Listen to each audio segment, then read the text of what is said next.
In 1619, in a small room in a village in Bavaria, a young French mathematician wrapped himself in furs beside a warm stove. It was November. The fields outside were frozen.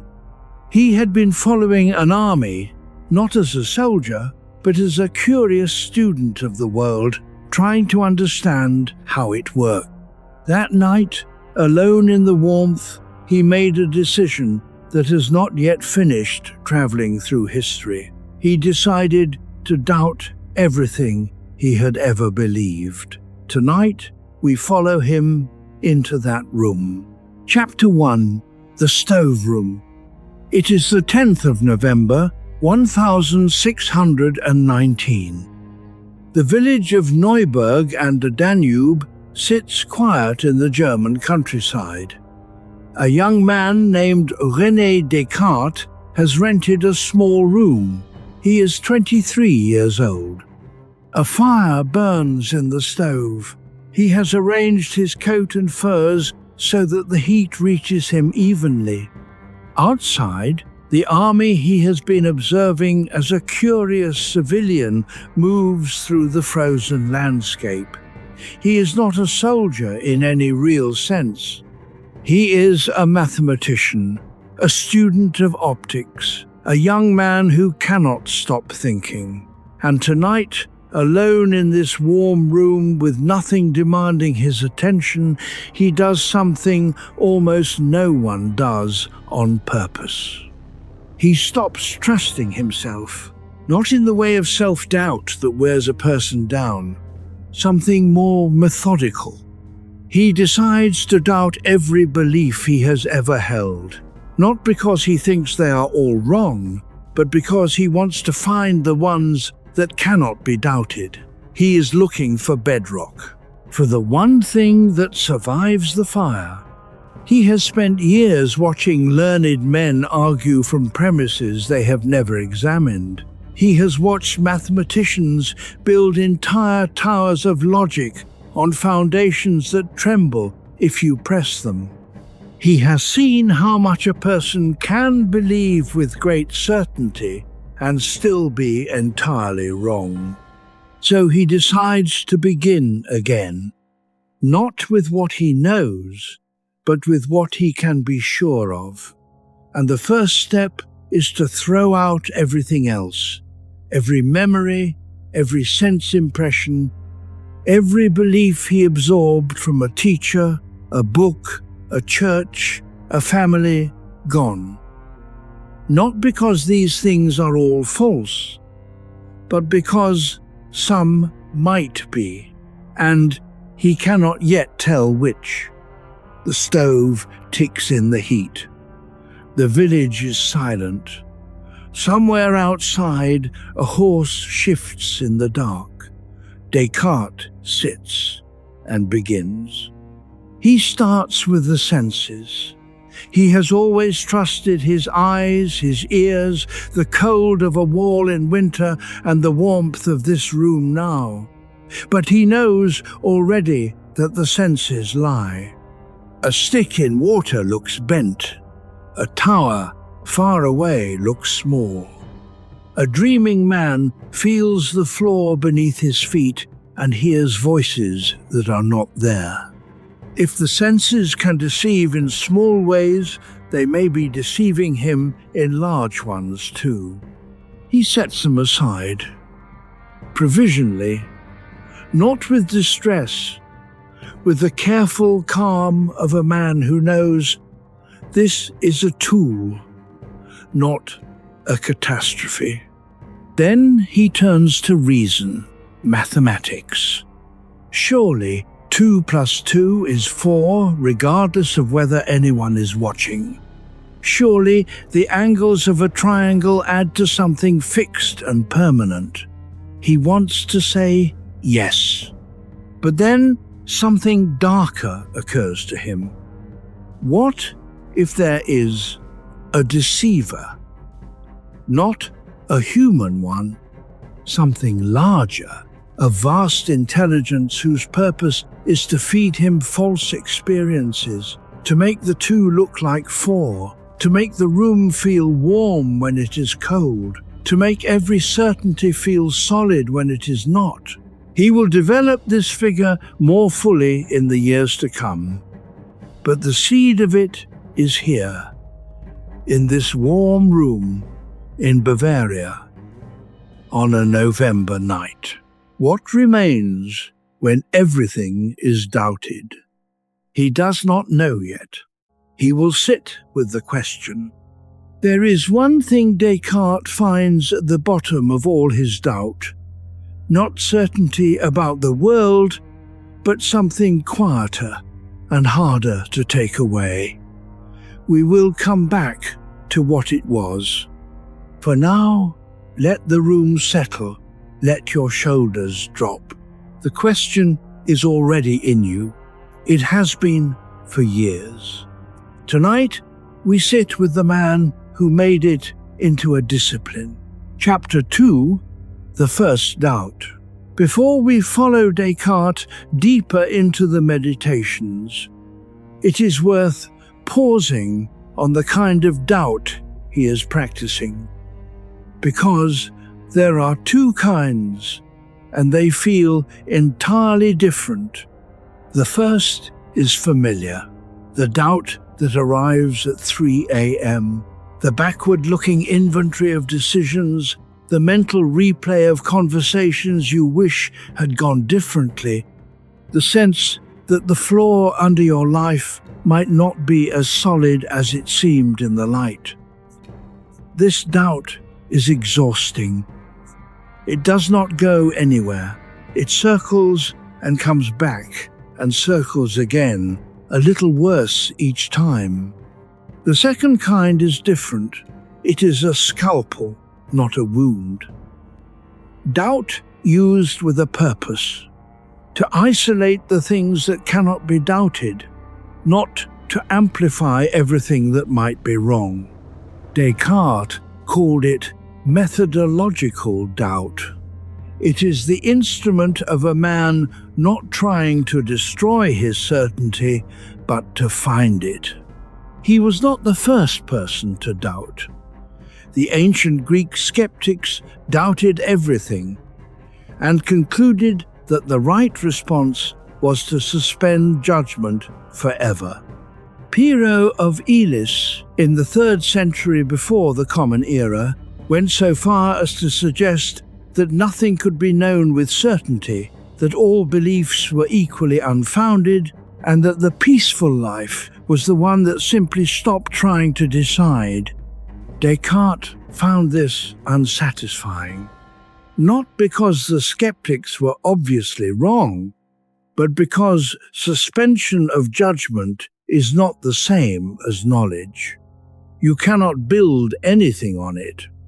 You cannot trust the floor you are standing on if you are willing to doubt everything equally and do nothing with the doubt. He wanted to use doubt as a flame that burns away what is uncertain and leaves behind what is not. The goal was not emptiness. The goal was a foundation. In 1637, before the Meditations, he had published a short work called The Discourse on the Method. In it, he described his approach in 4 rules. Accept only what is clearly and distinctly true. Divide every problem into as many parts as possible.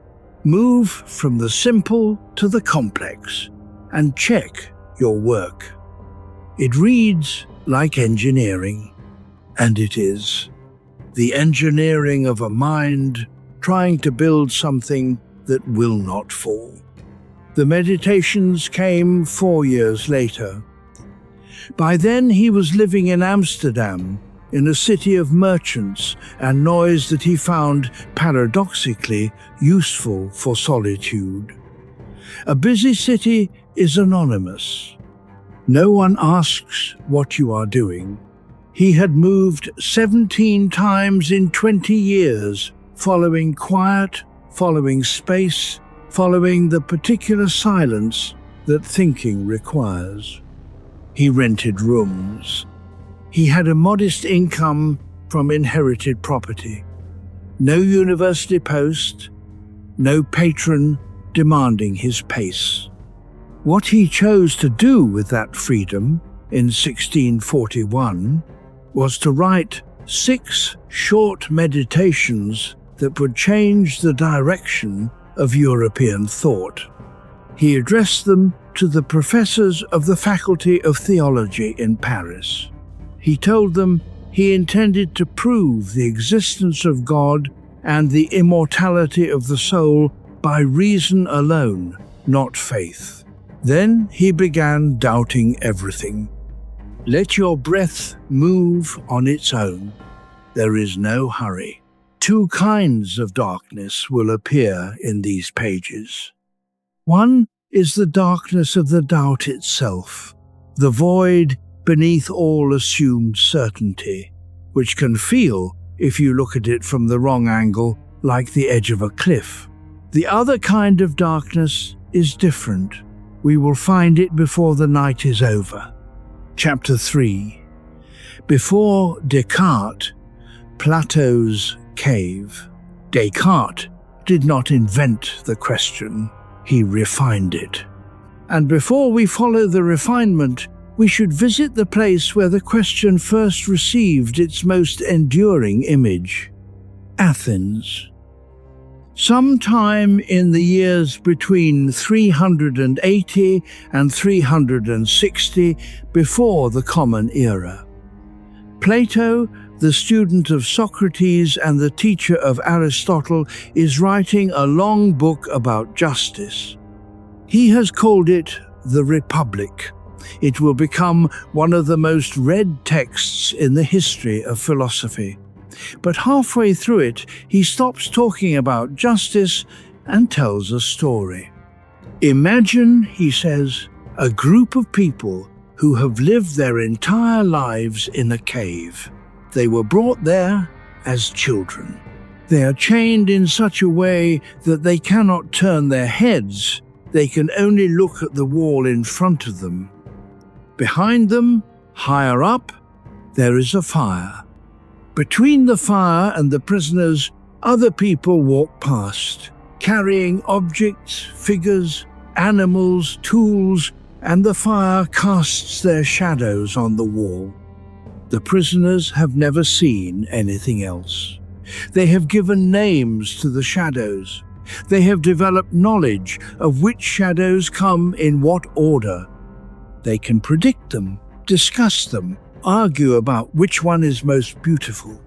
They have built an entire world out of what is, in fact, the reflection of a reflection. Plato is not telling a story about ignorant people. He is telling a story about all of us. The cave is not a metaphor for stupidity. It is a metaphor for the human situation. The fact that what we call reality is always a representation. What reaches us is not the thing itself, but the impression it makes on our senses, and the impression our senses make on our minds, and what our minds do with that impression once it arrives. By the time we perceive anything, it has been shaped, filtered, named, and categorized. We are always, to some degree, looking at shadows. One of the prisoners, Plato says, is eventually freed. He turns around. The fire blinds him. He stumbles toward the mouth of the cave. Outside, the sunlight is even worse. He cannot see anything at first. Everything burns. Slowly, his eyes adjust. He begins to see the world as it is. Not reflections, but the things that cast them. Not shadows, but objects. Not the idea of a tree, but the tree itself. And then the difficult part. He goes back. He returns to the cave to tell the others. He tries to describe what he saw. but his eyes have adjusted to sunlight, and in the dimness of the cave he can no longer read the shadows as clearly as the people who never left. They think his journey has damaged him.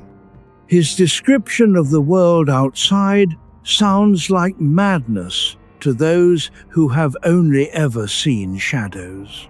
Plato is not telling us that most people are wrong about everything. He is telling us something more precise, that our ordinary certainties are constructed from limited information, passed through limited instruments, organized by limited minds.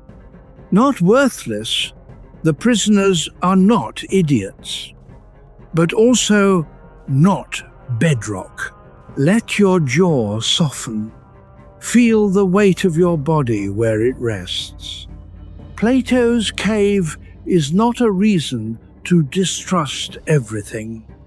It is a reason to hold your certainties gently, to know they were built by a particular set of eyes in a particular room, filtering a particular slice of something larger. The cave is not the problem, it is the human condition. The question is what you do with that.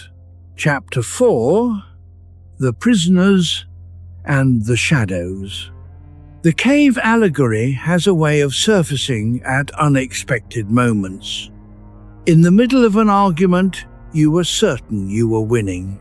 In the quiet after a conversation, when you realize that both of you were talking about entirely different things and neither of you knew it. Most of the disagreements we carry through our lives are not disagreements about facts. They are disagreements about which shadows are real. Two people chained in different sections of the cave, looking at different walls. Plato was interested in the political implications. A democracy of cave dwellers, he worried, will always choose the person who tells them the shadows are real, who promises to manage the shadows better, sort them more skillfully, name them more accurately. The person who returns from the sunlight and says the shadows are not the real thing will lose the election. This is a sharp observation, even if Plato drew sharp conclusions from it. The point is not that most people are wrong and a wise few are right. The point is that certainty is easier than the question, that it is genuinely uncomfortable to sit with the possibility that what you are looking at is not quite what is actually there. Aristotle, Plato's most brilliant student, was unconvinced. He spent 20 years in Plato's academy and then left to start his own school, and one of his implicit arguments against his teacher was, the real world is not behind the cave. The real world is the cave. The things we perceive, the objects in front of us, the people we touch and speak to and bury, these are not pale reflections of something more real. They are the most real things available to us. He was not wrong to push back. Philosophy that is only ever pointing at the exit is not much use to the person who still has to eat and work and grieve and decide at some point the question, but is this real? Has to give way to, what do I do with it? But we are not there yet. And the middle of the night is Plato's territory, the cave, the shadows, the possibility that what you have always taken for solid ground is something more provisional. Here is a quieter way to hold the allegory. You have a story about yourself. You built it over decades. Some of it was given to you before you were old enough to question it, by parents, schools, the particular town you grew up in, the particular decade you grew up in. Some of it you chose or thought you chose, on the basis of the information you had at the time. Some of it has been revised and some of it has not. This story is your cave. Not a prison, not a delusion, but a constructed thing. A selection from everything you could have noticed and everything you could have decided. The question is not whether the story is true. The question is whether you are still the one holding it. Whether you have it or it has you. Let your shoulders drop. Notice your breath. You do not need to change it. Plato's prisoner who returns from the light is not offering a replacement story. He is offering something stranger. The knowledge that the story is a story, and that this is not a reason for despair. It is, if anything, a reason for a particular kind of quiet freedom. Chapter 5, Zhuangzi and the Butterfly. Some 300 years before Plato, or perhaps around the same time, the dates are uncertain, a Taoist thinker named Zhuangzi was walking through the forests of ancient China, thinking thoughts that his contemporaries found either profound or maddening, and sometimes both. Zhuangzi was not interested in building systems. He was interested in dissolving them. Where Plato wanted to show you the real world behind the cave, Zhuangzi wanted to make you uncertain enough about the distinction between real and unreal that you relaxed your grip on it entirely. Not in order to despair, but in order to stop fighting the river and start swimming in it. He wrote, or his students wrote, "The attribution is uncertain, a short passage that has not aged in 25 centuries. Once I, Zhuangzi, dreamed I was a butterfly," he wrote. "I was flying, fully a butterfly, conscious only of my butterfly life, with no knowledge of being a man. Then I woke up, but now I cannot tell. Am I a man who dreamed he was a butterfly, or a butterfly now dreaming he is a man?" This is not a trick question. Zhuangzi is not asking you to doubt that you exist. He is asking something more unsettling.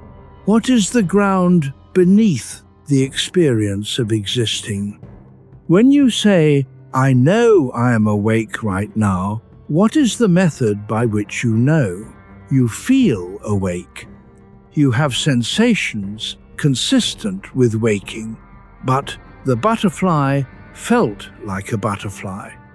Descartes, 17 centuries later, would ask almost the same question in a Latin essay in Amsterdam.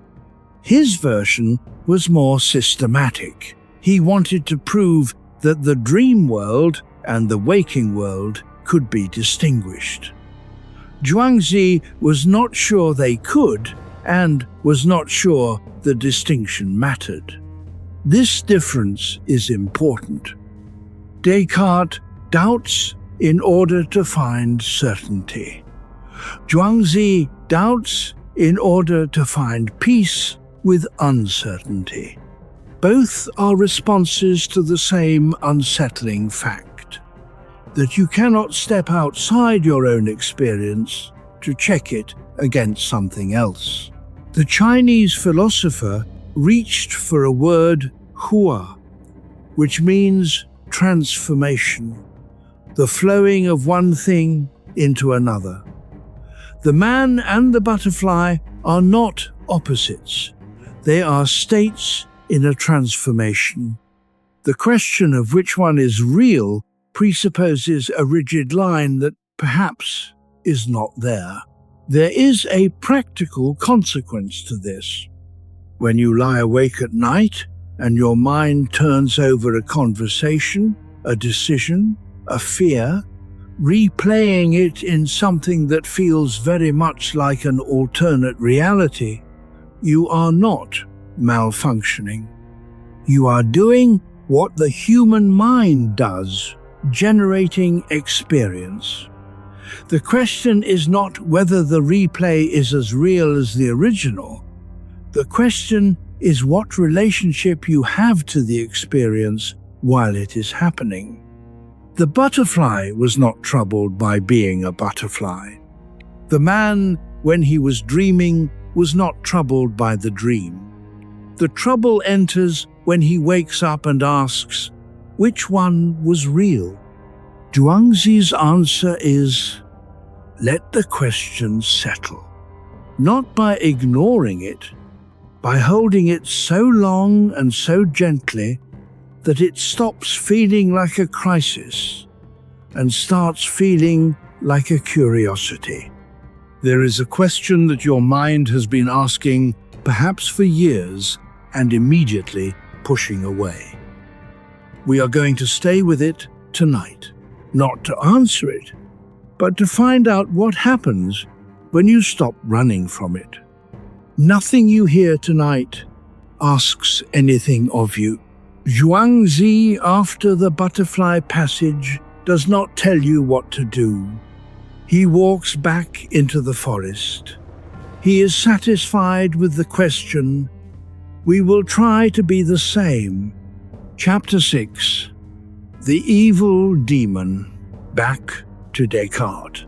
Back to the stove room. The fire still burns. He has set aside the senses. He has even provisionally set aside mathematics. And now he presses harder. He invents a thought experiment that will become the most famous in the history of philosophy. What if, he writes slowly in the quiet room, there exists not a good God, but an evil demon, a powerful deceiver, immensely cunning, who has directed all his efforts toward making me believe things that are false?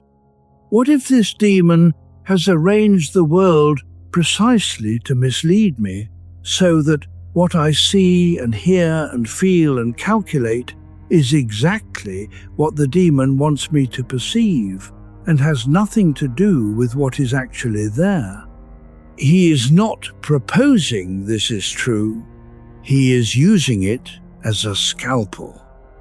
If the evil demon hypothesis cannot be ruled out, then anything that falls to it cannot count as certain.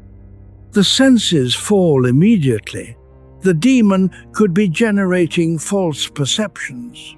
Memory falls. The demon could be planting false ones. Even mathematics falls.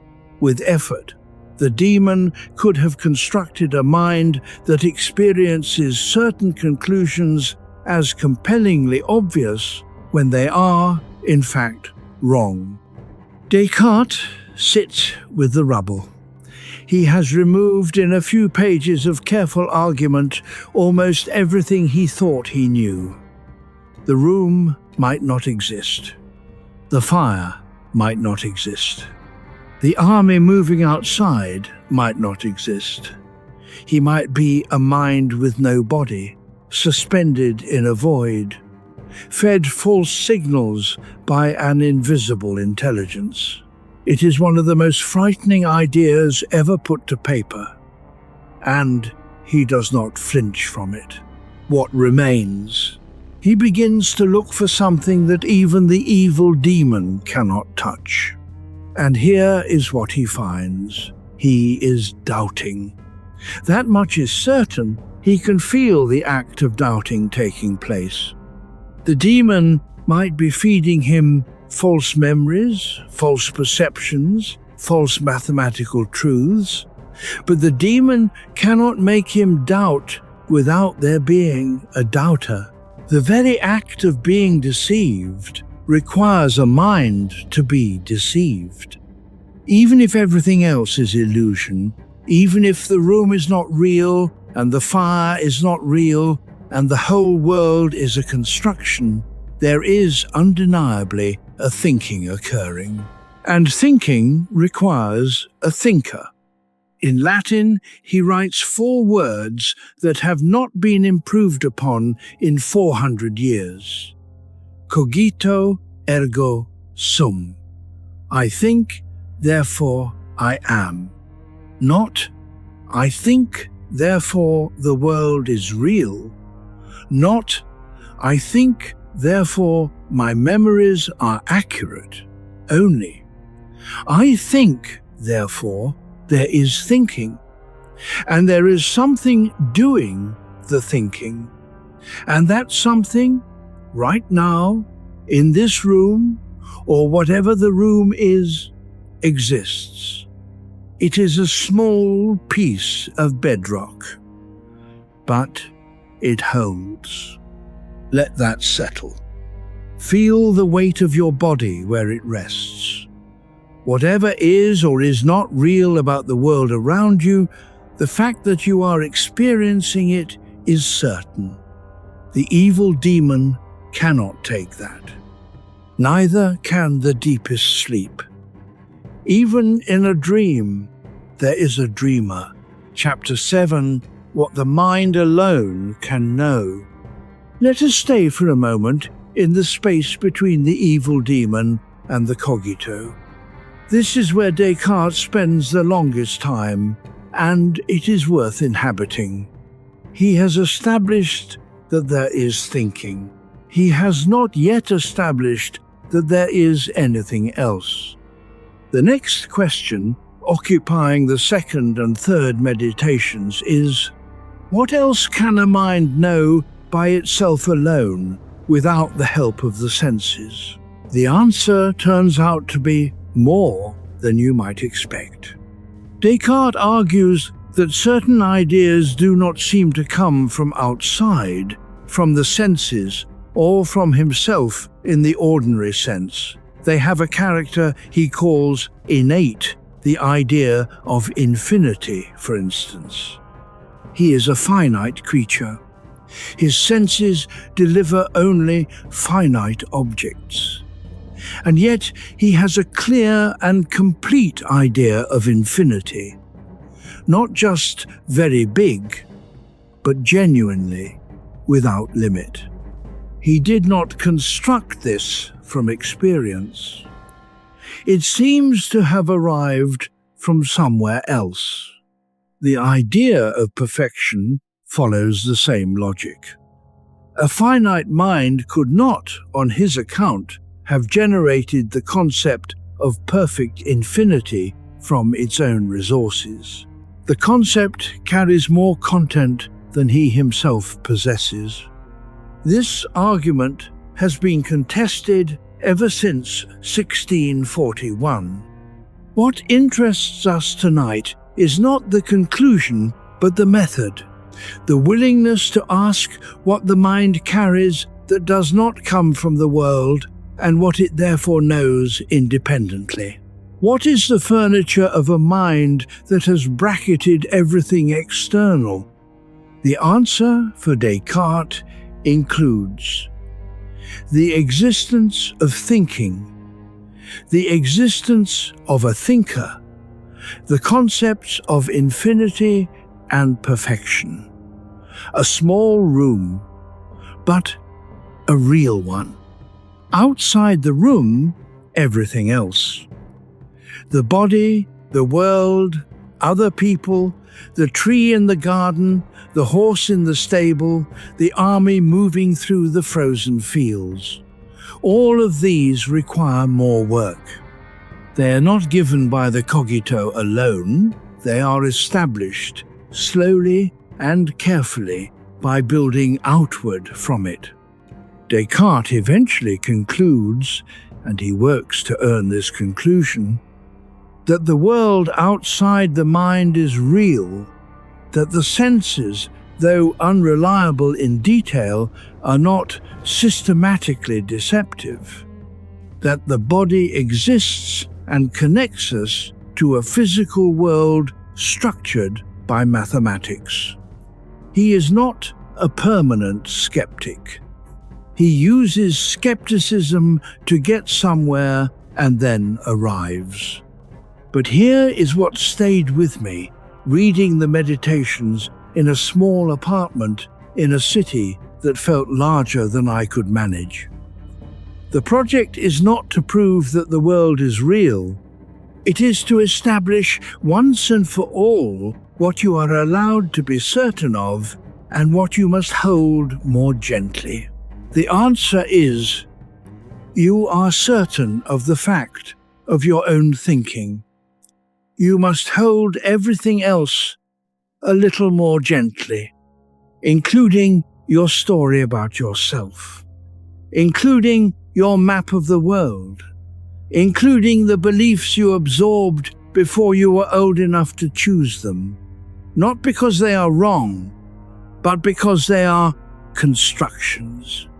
And constructions can be examined, revised, rebuilt. Let your jaw soften. Notice the breath moving. You do not need to grip anything right now. The mind that doubts is not a damaged thing. It is doing its proper work. Chapter 8. Cogito Ergo Sum. 4 words.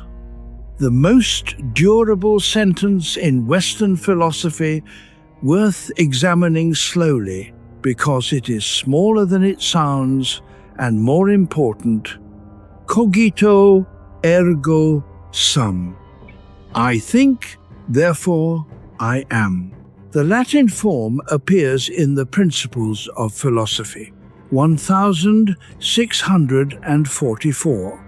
But the idea appears earlier, in French, in the Discourse on the Method of 1637, Je pense, donc je suis. He arrived at it before he had fully worked out how to write it. The sentence is often misread as a proof that the mind is the seat of the self, that you are, fundamentally, a thinking thing, and the body is secondary. This is not quite what Descartes says. He says, the one thing I cannot doubt is that doubting is happening. And if doubting is happening, then a doubter exists. The I in I am is thin. It does not include the body. It does not include memory or personality or the face you show to the world. It is just there is experience occurring, and experience requires an experiencer. Notice how different this is from what most of us mean when we say I. We mean a story, a history, a name, a job, a set of relationships, a collection of opinions, a catalogue of what has happened to us. We mean everything we have accumulated since the moment we began accumulating. The cogito's I is none of that. It is the bare fact of the experience happening right now. In Buddhist philosophy, this distinction has been debated for 2,000 years. The Buddha argued that what we call the self is a construction, a story the mind tells about its own processes, arising and passing like everything else. There is no fixed, permanent self, only the arising of experience. In Pali, the language of the early Buddhist texts, the word is anatta, not self. The experiences occur. The experiencer is a habit of perception. Descartes was not a Buddhist. He believed strongly in the soul, in personal identity, in the continuity of the self over time. But his cogito, stripped of its later elaborations, comes very close to the Buddhist point. I think, therefore I am, not. I have always been, not. I will continue to be. just now, in this moment of thinking, there is an existence. Bertrand Russell, writing in the early 20th century, pointed out that "I think, therefore I am" actually compresses two claims. It assumes that thinking implies a thinker. He proposed the more careful version: there is thinking, or simply thinking is occurring. You are lying somewhere in the dark. Your mind is doing its work. Whatever that work is, following these words, or drifting, or resting at the edge of sleep, it is occurring. Something is experiencing the dark, the weight, the quiet, the warmth, or the cold. That something is what Descartes found when everything else was taken away. You cannot doubt the experience of being here. You can question whether the room is real, whether the story you tell about your life is accurate, whether the certainties you carry were ever truly earned. But the experiencing itself cannot be doubted. It is the one witness that cannot be called away. Notice your breath. Let your shoulders drop. Cogito Ergo Sum. The smallest possible claim and unbreakable. Chapter 9. What Remains. Descartes arrives at the cogito on the second day of his thought experiment. He has burned down everything he thought he knew and found one small ember still burning, the thinking itself. He spends the remaining meditations building back up from there. But before we follow that rebuilding, let us stay in the cleared space for a moment, because it is worth something to inhabit it. Stripped of your history, your name, your relationships, your achievements and failures, your fears and your plans, what remains, not as a final state, but as a question? What is the irreducible thing? Descartes says, the thinking, the bare fact of experience. Marcus Aurelius said something similar, but arrived there differently. Roman emperor, writing in a tent on the Danube frontier in the 170s of the Common Era, he kept returning to one idea in his private journal, the journal we now call the Meditations. The idea was, you have, at any given moment, only this, the present perception, the present choice. Everything else, the memory, the plan, the fear, the hope, is either gone or not yet here. Confine yourself to the present, he wrote. Not in the way of a fortune cookie, in the way of a man who governed an empire and still struggled to govern himself. He is not telling you to ignore the past or stop planning. He is telling you that the only place you ever actually are is here. The rest is story. Marcus was not a skeptic about the external world.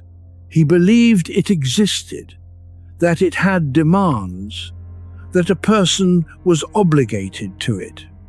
But he was a skeptic about the story the mind builds around the external world, the layer of opinion, fear, and projection we add to every bare event before we are even aware we have added it. This is where Descartes and the Stoics share a wall, even though they thought from very different premises. Both arrive at a version of the same instruction. Look beneath the story. See what is actually there. The story is not the thing. The cleared space, after doubt has done its work, is not empty. It is quiet. And quiet is different from empty. Here is something to notice about the room you are in right now. The walls, the dark, the weight of the blanket or the air, these are arriving. Something is registering them. Between the world and the registration, there is almost nothing. A sliver of distance, a gap so small you have never thought to look for it. But that gap is where you live. That is where the doubting thinker sits. Not behind your eyes, exactly. Not in any organ, in the noticing itself. Nothing you hear tonight asks anything of you. If your mind has drifted, that is fine. The thread is here when you come back to it. We have been in the cleared space long enough. Now we begin to look at what others found when they arrived here through different doors. Chapter 10, Schopenhauer's Veil. Frankfurt, 1851.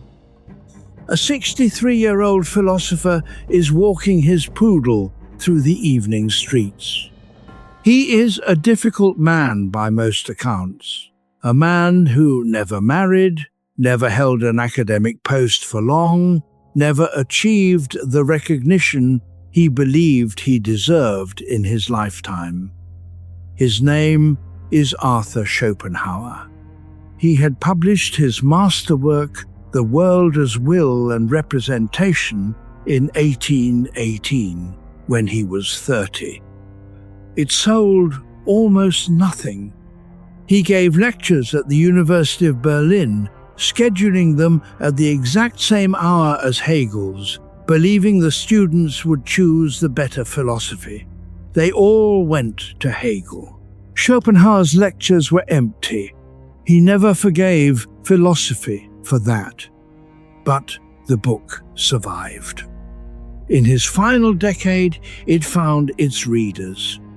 Tolstoy read it, Wagner read it, and wrote Tristan und Isolde partly under its influence. Nietzsche read it at 21 and said it had changed his life. The argument is one of the most vertiginous in philosophy, and it begins from almost the same place as Descartes. The world, Schopenhauer argues, is always the world as I represent it. Not as it is, as it appears to the mind doing the representing. Everything I call the world, every table, every tree, every face I recognize, every emotion I name, is a construction of my perception, not a deception, not an illusion in the pejorative sense, but a representation. My mind is not a camera recording the world. It is a lens, shaping it. He borrowed this insight partly from Immanuel Kant, who had argued 50 years earlier that we can never know the thing in itself, the object as it actually is, independent of perception. We know only the phenomenon, the object as it appears, filtered through the structures of our minds. Space, time, cause and effect, these are not features of the world. They are features of the way the mind organizes experience. Schopenhauer pushed further. Behind the representation, he argued, is a blind, purposeless striving that drives everything in the universe. He called it will. It is not rational. It wants without knowing what it wants. And this wanting is the engine of suffering. That is the dark part of Schopenhauer, and we do not need to follow him all the way there tonight. What we need is the first layer, the world as representation. Think about what you called the world as a child. The kitchen in the house you grew up in. The specific way the light fell in the afternoon. The smell that meant home. That world was real. It had full weight and sensory density and emotional meaning. And it was also entirely a construction of your particular mind in that particular place at that particular time. Another child in the same house would have inhabited a different world. This is not relativism, the idea that all worlds are equally valid and nothing matters. It is the observation that every experience of the world is already an interpretation, already a translation, already an act of mind. Let your breath settle. The body knows how to breathe. You do not need to instruct it. Schopenhauer's world as representation is not a reason for despair. It is an invitation to look at your own mind with a little more curiosity, to ask when you are certain about something, certain as what? The world or my representation of it? Chapter 11. The world as representation. Here is something to notice about the people you know best. You have a sense of who they are. You have built it over years of observations, conversations, and the particular texture of being with them. You would say, if pressed, that you know this person. But what do you actually have? A series of moments, observations filtered through your attention, which is selective, which notices things that confirm what you already think and passes quickly over things that don't.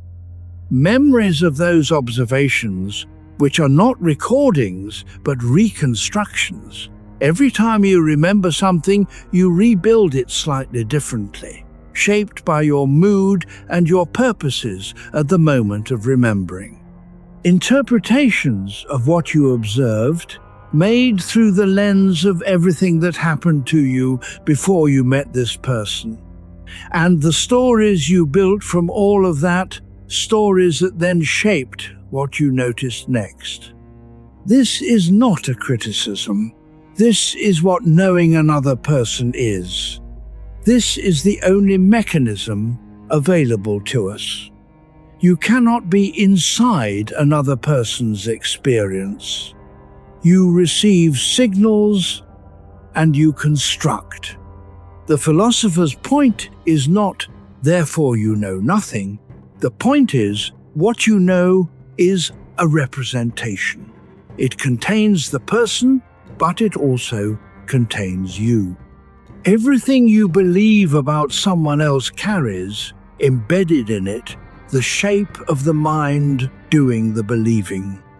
A quieter version of this appears in the work of Henri Bergson, the French philosopher who won the Nobel Prize for Literature in 1927.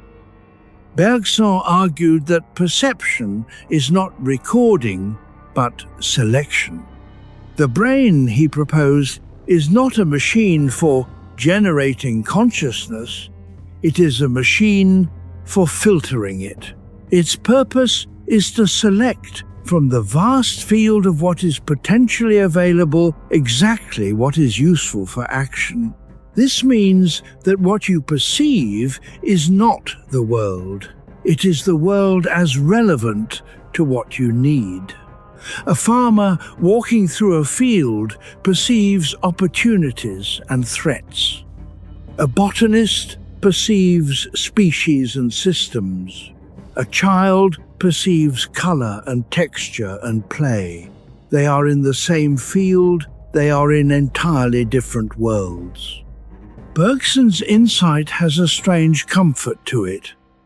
If the brain is a reducing valve, as Aldous Huxley later put it, then what we call reality is a small, useful slice of something much larger. We are not sealed off from the world. We are connected to it through a narrowed aperture. The question is not whether the world is real. The question is how much of it we are letting through. At the edge of sleep, the reducing valve relaxes a little. The brain stops its careful selection of what is relevant. The edges soften. Things connect that did not connect in the sharp light of afternoon. This is perhaps one reason why certain thoughts only arrive at night. Not because the night generates them, but because the daytime mind was filtering them out. Notice how your mind feels right now. Not busy or not busy. Just its texture, the quality of the attention, whatever it is. Chapter 12. George Berkeley and the Empty Room. Now we arrive at the most radical empiricist in the history of philosophy.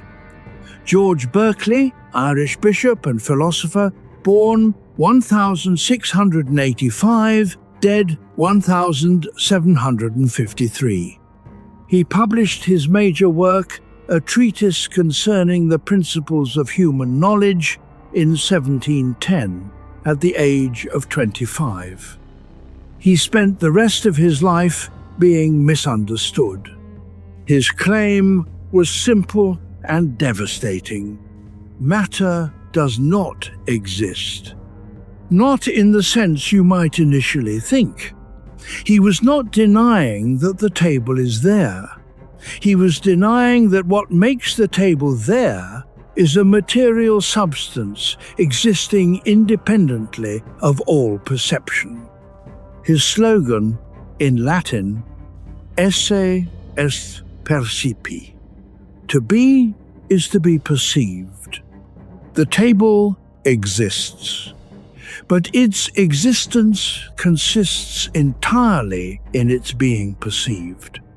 When no one is in the room, the table is not sitting there in the dark, waiting to be seen. It exists in the mind of God, who perceives all things continuously. But there is no material substance under the perception, holding it up. Berkeley was a bishop, and this was part of his intent. He wanted to cut the ground from under atheistic materialism, the view that the world is made of matter, matter is all there is, and God is an unnecessary addition. He thought he could show that matter, properly examined, dissolved into perception, and perception required a perceiver, ultimately a divine one. But something else emerged from his argument. If to be is to be perceived, then the question of what is really real becomes identical with the question of what is experienced. Experience is not a pale copy of reality. It is the only reality available. Samuel Johnson, the great English lexicographer, thought he had refuted Berkeley with a single gesture. Walking out of a church with his biographer James Boswell, he kicked a large stone and declared, "I refute him thus."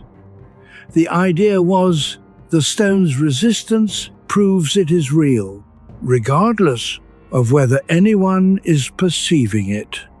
But Berkeley would have been unmoved. Of course, the stone has resistance that is part of the experience. The kick, the impact, the pain, all of these are perceptions and real as perceptions. The claim was not that the stone felt soft when kicked. The claim was that the stoneness, existing independently of all possible experience, is the fiction, not the experience itself. You have kicked stones. You know the sensation. What you do not know What no one knows is what the stone is like when no one is perceiving it, whether that even means anything. If your mind has been drifting, that is fine, come back gently. We are still here. We are following one thread, and it leads somewhere worth going. The thread is this. Everything we have been discussing, Plato's shadows, Descartes' evil demon, Schopenhauer's veil, Berkeley's esse est percipi, is converging on a single point. Not that the world is unreal, but that reality as experienced is always an encounter between a world and a mind. Neither half of that encounter is separable from the other.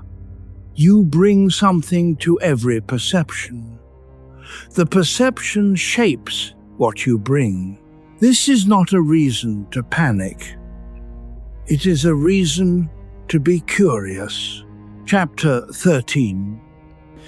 When Johnson kicked the stone. Let us linger on Samuel Johnson's stone, because it is one of the most human moments in the history of philosophy, and it illuminates something beyond Berkeley's idealism. Johnson was not a systematic philosopher. He was a writer, a moralist, a man who had suffered greatly: childhood poverty, illness, the death of his wife, years of struggle before his dictionary of the English language made him famous. He was a practical man in the deepest sense. He believed the world was real, that it made demands on you, that the job of a person was to meet those demands. When he kicked the stone, he was not making a philosophical argument. He was doing what practical people do when confronted with a question they find too abstract. He appealed to experience. The stone hurts. Therefore, the stone is real. Let's move on. There is something important here. The philosophical tradition that runs from Plato through Descartes through Berkeley has a way of lifting inquiry so far above the ground that it loses contact with what a human life is actually made of. The cave allegory is illuminating. The evil demon is illuminating. But at some point, you still have to get up and go to work, or be present for someone who needs you, or make a decision about how to spend the time you have. William James, the American philosopher who helped found pragmatism in the 1890s, made this objection systematic. He was not interested in whether an idea was abstractly true. He was interested in whether it made a difference to your life. An idea that made no practical difference, that changed nothing in experience, was not a meaningful idea. It was an empty formula. The question, is the world real, has no cash value, James argued, because your behavior and your experience do not change whether you answer yes or no. In either case, you eat, breathe, grieve, love, and eventually die. So the question, at least in its most abstract form, is not live. James did not dismiss metaphysics. He redirected it. The question worth asking is not, is this real? But what would be different if I held it this way rather than that way? Not the nature of reality, but the practical consequences of belief. This connects to a quieter truth. When the mind goes to the question, is any of this real? At 3 a.m., lying in the dark, at the edge of exhaustion, it is usually not asking a metaphysical question. It is asking something different in metaphysical clothing. Is my life real? Do my choices matter? Am I living in a way that connects me to what is actually important? Or am I following a script someone gave me decades ago? These are answerable questions, not with certainty, but with attention. Johnson kicked the stone because he was certain the world was real and wanted to stop talking about whether it was. He was right in practical terms, and he was missing the point in philosophical terms. The interesting question is not whether stones are real, it is what you are doing with the stone you have. Notice your breath. Let your jaw soften. Chapter 14, Immanuel Kant and the Thing Itself. Königsberg, Prussia, 1781. A 57-year-old professor named Immanuel Kant has spent most of his life in the same city. He has almost never left it. He is famous for lectures so engaging that students came from across Europe to attend, but he has published almost nothing for 15 years. Now he publishes the Critique of Pure Reason. He will later say it took him 12 years to prepare and less than 5 months to write.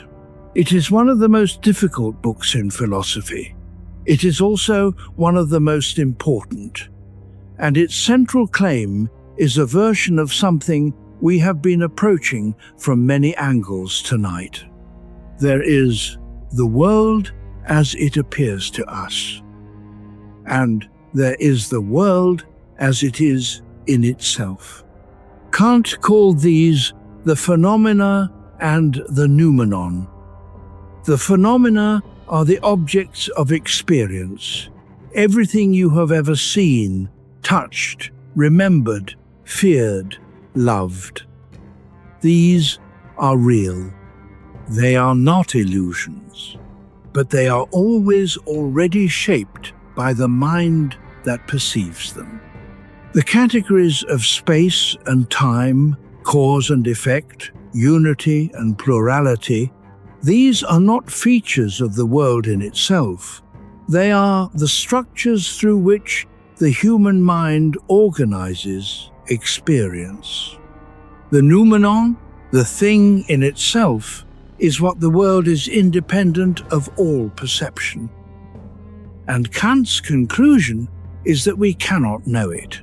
We are structurally unable to know it.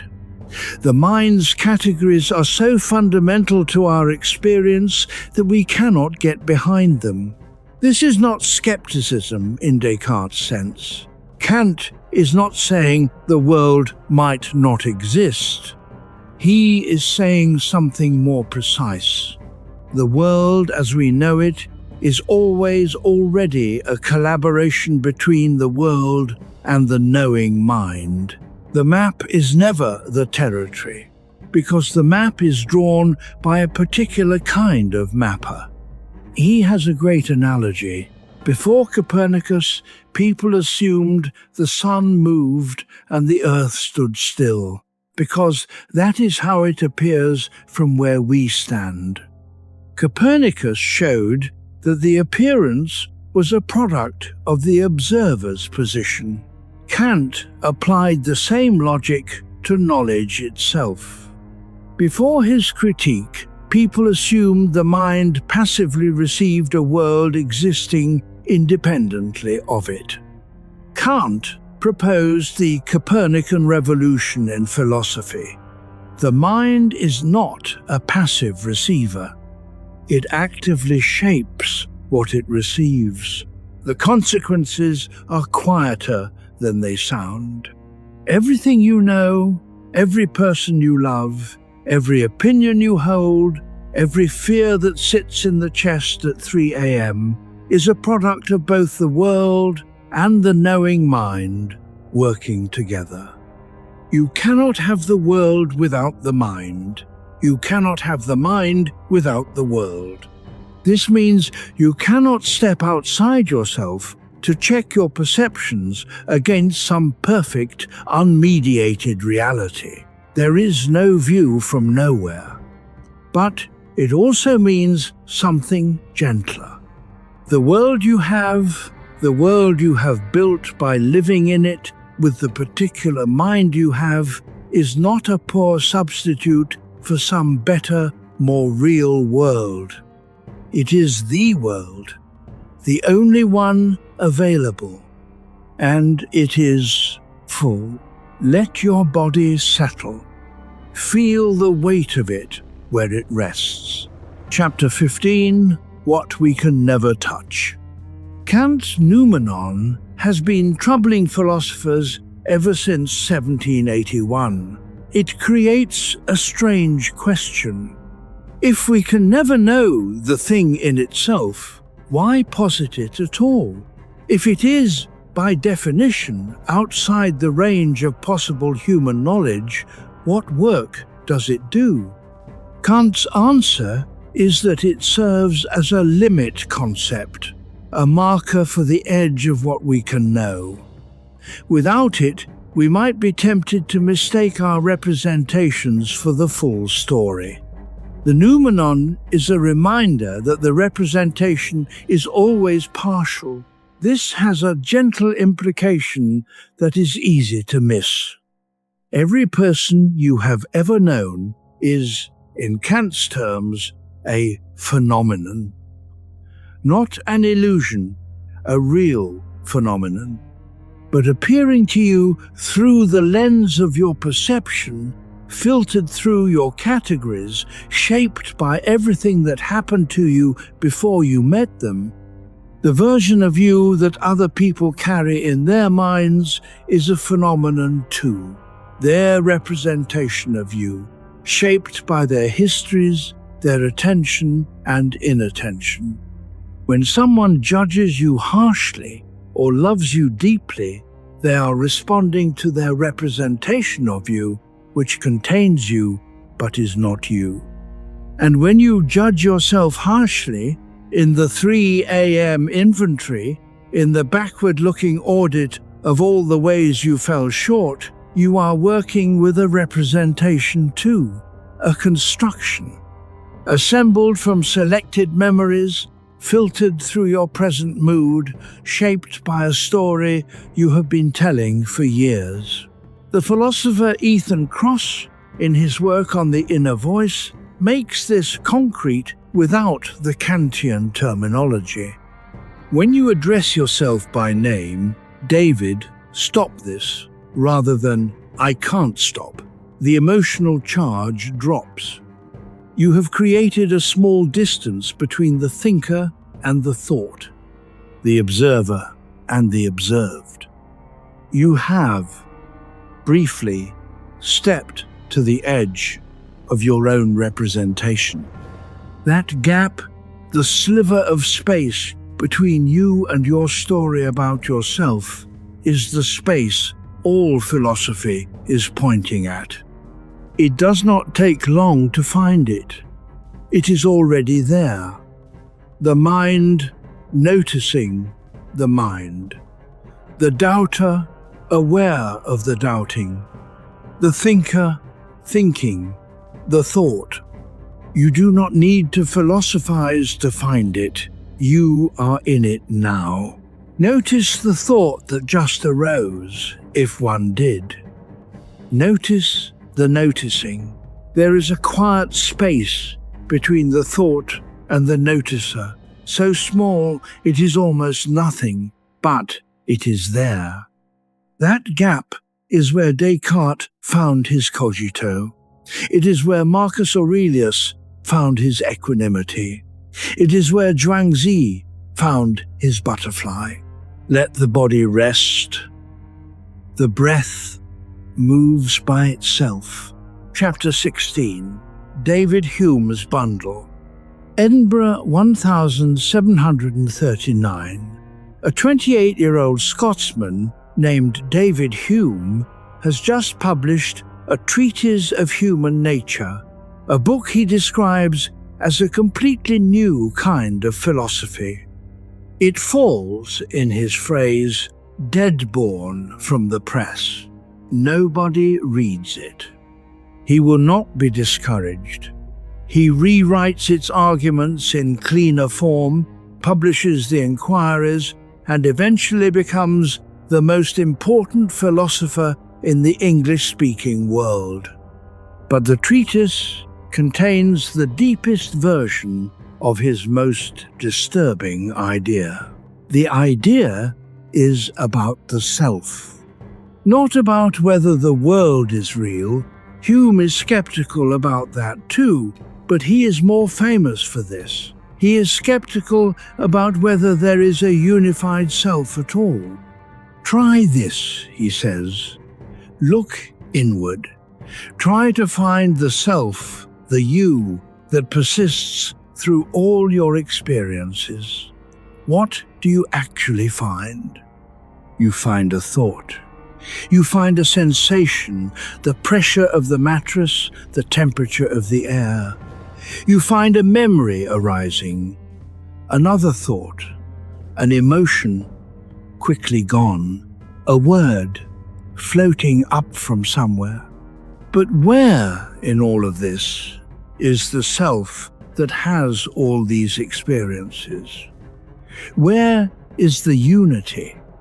What you find, Hume says, is a bundle of perceptions, a constant stream of thoughts and sensations arising and passing with no discoverable thread connecting them except habit and memory. He writes, "When I enter most intimately into what I call myself, I always stumble on some particular perception or other of heat or cold, light or shade, love or hatred, pain or pleasure. I never can catch myself at any time without a perception." He does not say the self does not exist. He says it cannot be found as a simple, unified thing separate from the stream of experience. What we call myself is a bundle, a habit of thought, a story assembled from the moments of experience and held together by memory. This is very close to what Buddhist philosophy calls anatta, no self. The insight that the unified, persistent self is a construction, useful and real as a construction, but not found when you look closely. Hume was not comforted by this. He found it unsettling. After long philosophical thinking, he would feel dizzy and uncertain, and the only cure was to stop thinking and go play backgammon and be merry with his friends. There is wisdom in that too. The limit of inquiry is not the end of living.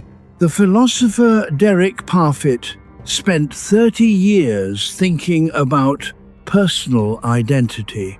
What makes you the same person you were a decade ago? His conclusion in Reasons and Persons 1984 was that the self is less unified, less persistent, less separate from other selves than we normally assume. His reaction was not distress. He found it liberating. "My life seemed like a glass tunnel," he wrote, "through which I was moving faster every year. When I changed my view, the walls of my glass tunnel disappeared.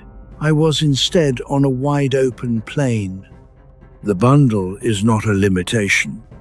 The bundle, seen clearly, is a wide-open plain. Notice your breath. Let your jaw soften. You do not need to resolve anything tonight. Chapter 17. Is there even a you? This is the question that follows from Hume, and it sounds more frightening than it is. If the self is a bundle of perceptions and memories and stories rather than a fixed, permanent thing, does that mean there is no you? Does it mean your choices don't matter? Your relationships are illusions? Your sense of continuous identity is a fiction? No. But it does mean something. The bundle is real. The perceptions are real. The memories, however reconstructed, connect you to your past in ways that matter enormously. The story you tell about yourself is real. It shapes your behavior, your relationships, every decision you make. What Hume is saying is not that the story is false. He is saying it is a story, not a rock. And a story can be revised. The philosopher Charles Taylor argued that human identity is always narrative. We understand ourselves by telling ourselves a story that has a beginning, a middle, and an implied direction. The self is not a thing, it is a project. Projects can be changed. Stories can be revised, not by denying the past, but by understanding it differently. By noticing which parts of the story you were handed before you were old enough to choose, and which parts you have actually chosen, and which parts you are still choosing, silently, right now. Most people do not notice they are choosing. The choosing feels like what they are. Descartes' project was to find the bedrock. Hume's was to show that much of what we thought was bedrock is in fact construction. Together, they form something like this. There is something here that is experiencing all of this. And what it thinks it is, the story it tells, is not that something. It is something the something has made. The making continues. You are still making. Even in the dark, even in the quiet, even in the half-sleep of a late hour when the reducing valve relaxes and the thoughts that were filtered out all day begin to surface. Those thoughts are not interruptions, they are information. The body knows this already. That is why the mind goes quiet in the dark, not empty, quiet. And in the quiet, things become visible that were obscured by the noise of the day. Let that quiet be what it is. Nothing here asks you to solve anything, only to notice. Chapter 18, The Constructed Self. Michel de Montaigne, French nobleman, 1533 to 1592. He was 38 years old when his best friend Etienne de la Boétie died of plague.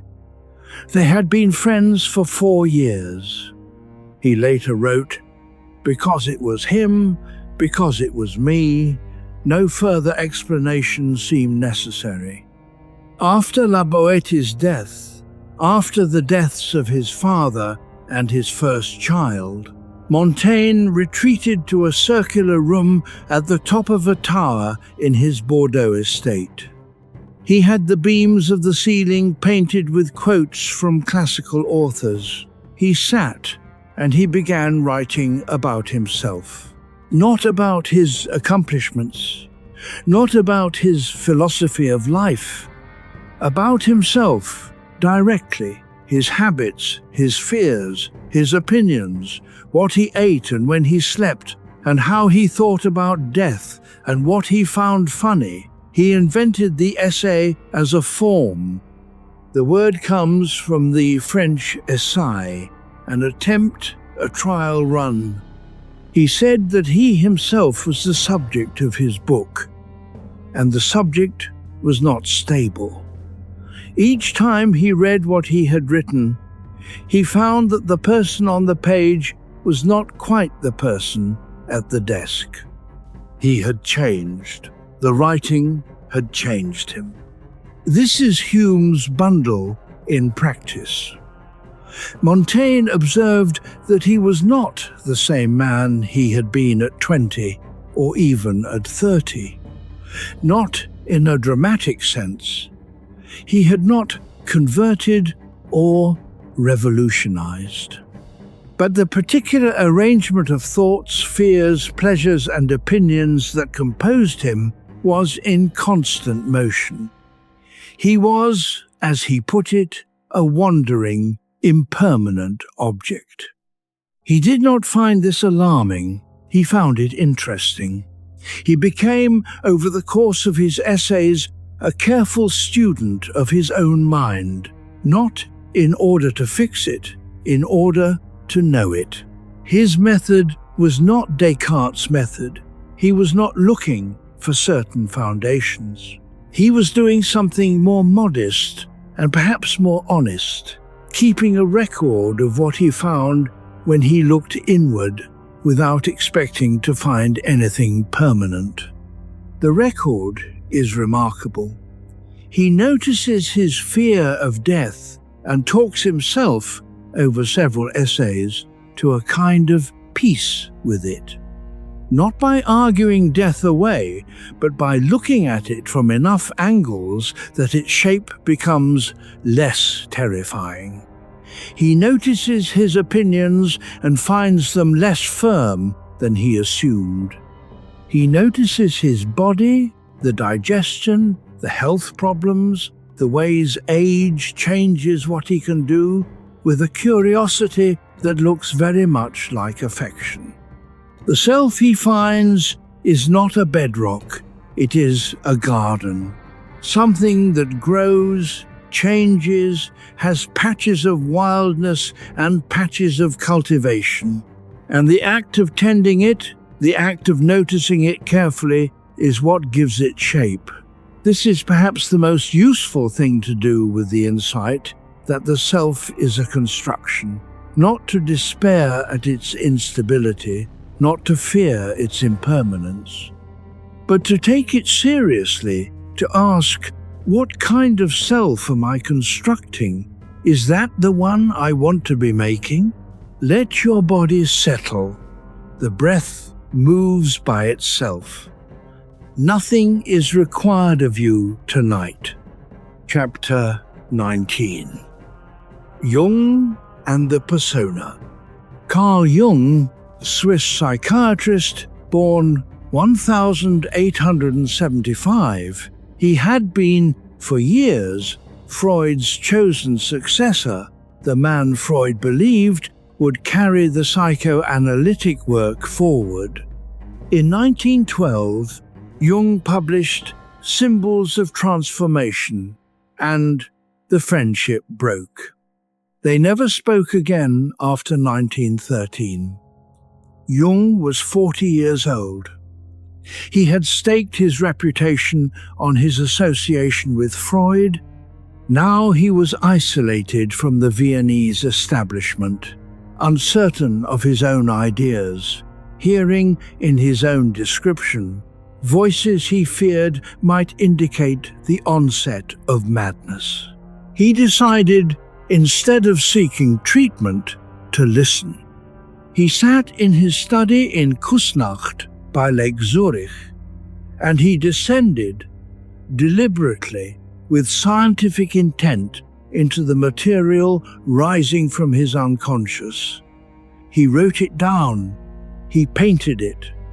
He built miniature villages in his garden with stones, the way a child does, an activity that felt ridiculous and necessary in equal measure. The result, eventually, was a large illuminated manuscript he called Liber Novus, the Red Book, which he showed to almost no one for decades, published finally in 2009, nearly 50 years after his death. One of the concepts that emerged from this period was the persona. The persona, in Roman usage, was the mask worn by an actor on stage. Jung used it to describe the face we present to the world, the version of ourselves we construct for public consumption, the professional self, the socially competent self, the self that knows how to enter a room, modulate its behavior, perform the expected role. The persona is not false. It is a genuine part of who we are. It is necessary for functioning. The problem, Jung argues, comes when we forget that it is a persona, when we identify with it so completely that we lose contact with everything the persona does not include. He wrote about the shadow, the parts of the self that the persona cannot accommodate, that get pushed underground, that go on operating from beneath awareness, not the evil parts, necessarily. The unprofessional parts, the parts that feel too much, the parts that want things the persona would not admit to wanting, the parts that remember things the persona has agreed to forget. Descartes doubted the external world. Jung doubted the presented self. Both arrived at the same essential gesture, the willingness to look beneath the constructed surface for something more fundamental. The mask on the shelf after a long day. The moment of quiet after everyone else has gone. The face that appears in that quiet without an audience, is it more or less real than the one you wore all day? Neither. Both are real. But one of them gets more air. If your mind has been drifting, that is fine. You do not need to have followed every word.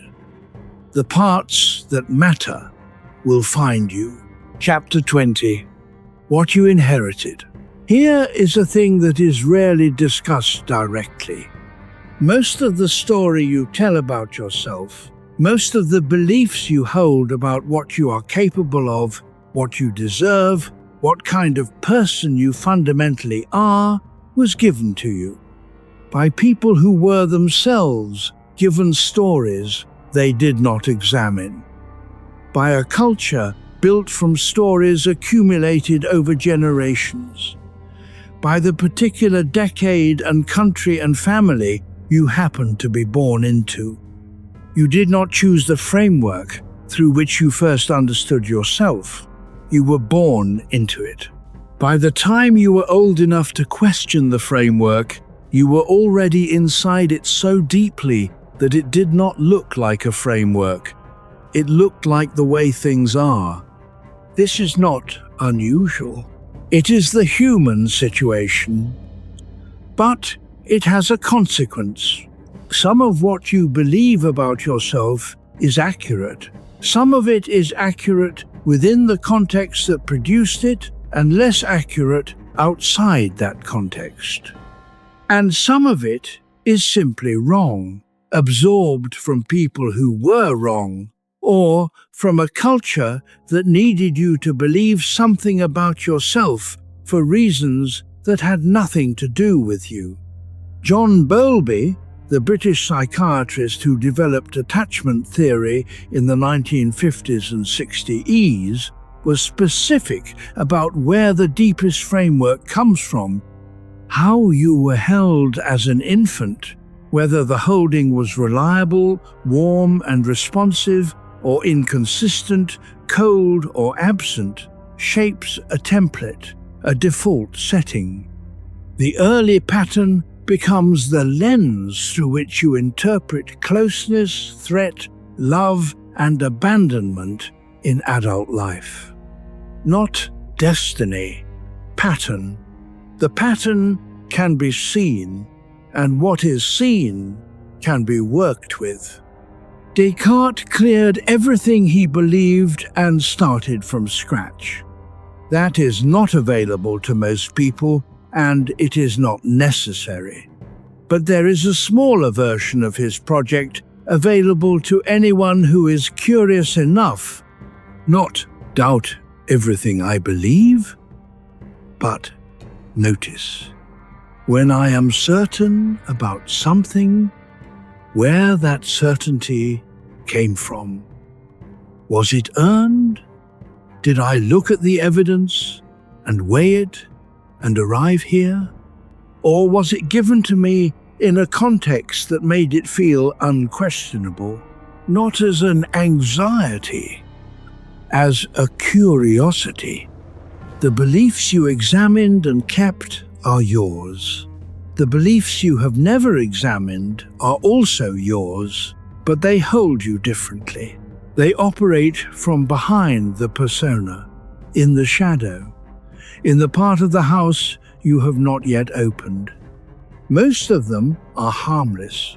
A few of them are the reason certain rooms in your life feel too small. Notice your breath. Nothing is required of you tonight. The body is heavy. The room is still.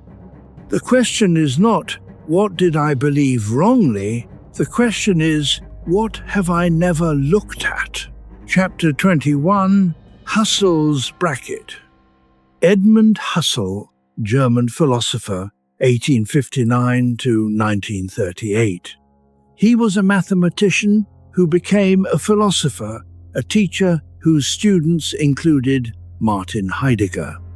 He founded phenomenology, and its central move is one of the most elegant in the history of thought. He called it the epoch, the bracketing. You take all your beliefs about the world, all your assumptions about what is real, what exists, what causes what, and you place them temporarily in brackets. Not discard them, bracket them. Set them aside, not because they are wrong, but because you want to look at something else, the pure phenomenon as it appears in consciousness before all interpretation. What is the experience of this object before I decide what it is, before I place it in a category, before I remember what I was thinking about it, before I think about what to do with it? What is the raw arriving of it, the particular quality of its color, the shape as shape, the surface as surface? This is almost impossible to do for more than a moment. The interpreting mind moves so fast that by the time you are aware of a perception, it has already been processed, categorized, and placed in context.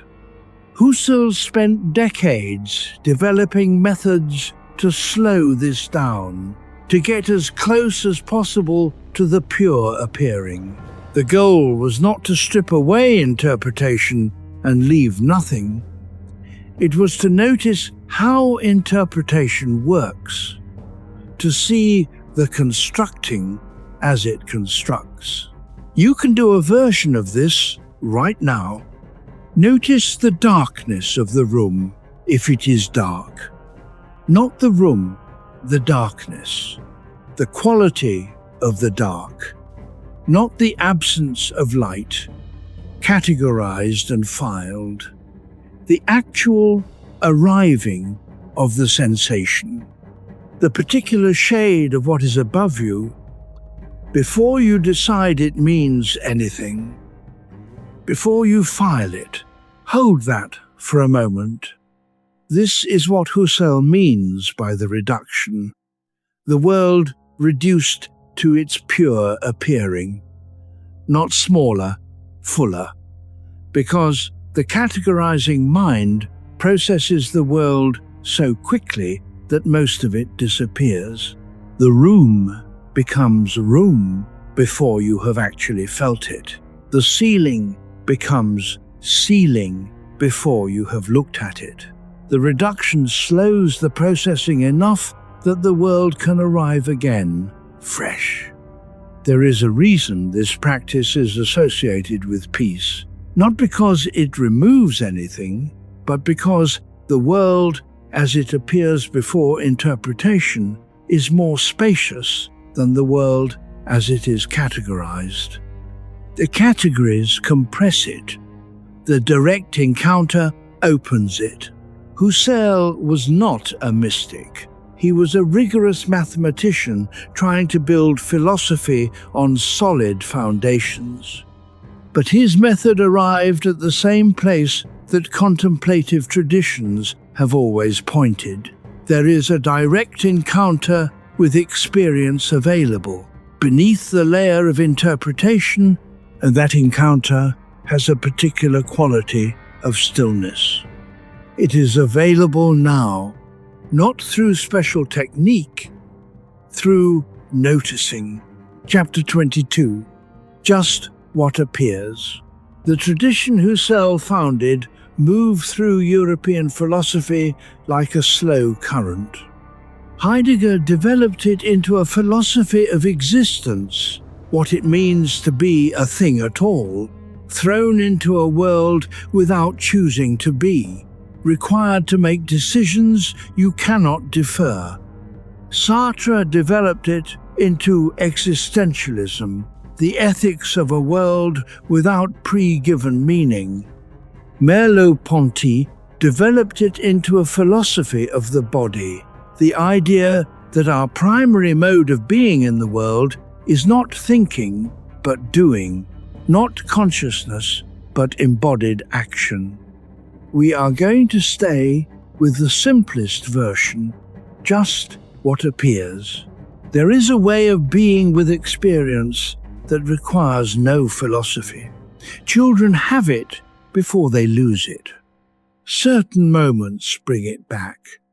The first sight of a large body of water, the particular quality of late afternoon light in a certain season, the face of someone you love when they do not know you are looking. In those moments, the interpretation is momentarily suspended.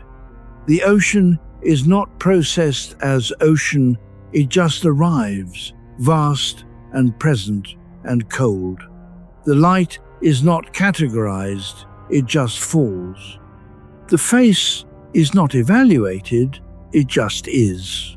This is what Husserl was trying to describe. Not a mystical state, not an achievement, just the experience of experience, before the filing. The German poet Rainer Maria Rilke noticed this. He wrote that the work of art, and perhaps the work of a genuine life, was to look at things as if seeing them for the first time, without the accumulated weight of what things are supposed to look like. Not because the category is wrong, but because the freshly seen thing is more alive than the category. This is available every night. The room you are in right now is not the room you know. It is a room. It has textures, depths, sounds, temperatures that are arriving right now, in this particular configuration, for the only time they will arrive in exactly this way.